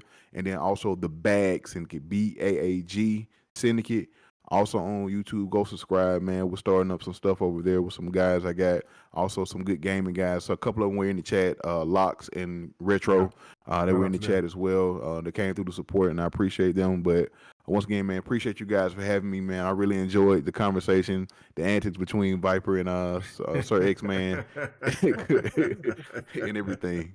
Oh, it's not as bad as me and Loke. Me and Loke are way worse. Man. That's Ham's buddy. Good stuff, man. Good stuff. All right. Yeah, and the link is in the description, so go check it out for sure. Go check out content, man. You know what I'm saying? We got to interact on TikTok, which was wild. Yeah. So, you know what I'm saying? So, like I said, man, hit me up, man, when y'all got an open space, you know what I'm saying? And hopefully when I'm available, I can jump on through, man, for sure. All right. Man, let me go up here to go to Sir X-Man. You know what I'm saying? This man look like he's about to go ahead and go to the upper room. I'm not fucking sleepy, goddamn. He messes with me because I'm the oldest gamer in this Xbox. Man, this man was playing with an imaginary dog. Man, where can they find your old ass at, brother? Man, the middle finger. Good Lord, man. He kind of goes back and forth, you know what I'm saying? He's a little old, but you know what I'm saying, you know, he's a little rusty. Go ahead, man. You got something to say before we go? Yeah, you can find me on GRG next week. No, you can't. Hanging out with these guys. Well, fuck you then. But you catch me on GRG next week, getting some of this old man knowledge. You know, because these young whippersnappers don't know how to act right around people. And I'll be bouncing around every now and then to different podcasts, jumping in on them if they need me. That's about it for now. All right, man. Good deal. And last but not least, man, our man Viper. He is graduated from the wiper to the man that puts on the people's diaper. Let's go. That man graduated. That man is about to graduate. He passed his test. Let's go. You know no more dead bodies for you, buddy. No. He still got the dead bodies, but that man putting on diapers. You know what I'm saying? So, you know what I'm saying? So, like, hey, man, when he get a little pissy, you know what I'm saying? Viper is the one that you can call. I swear to God. In a jiffy. Y'all gonna need the wiper one of these days. And You're trust right. me, Hell, I'll be dead. I won't give a shit. Shit, I might need one now. I finished my drink. Shit, I might not make it to the stool. Let's go. Where can they find me at, brother? But no, I'm gonna do what I promised early in the week on Devin the Gamer. Let's go. I am going to promote y'all, everybody in the chat right now. Mm-hmm. I need you to go to the Don Gaming Live channel on YouTube, and I need you to go ahead and subscribe to that, man. If you want to hear from an actual game developer and get some knowledge about this industry, go to his channel. He will tell you what needs to be told about this industry. The fact is, all of the stuff that everybody else is talking about, it's all hearsay.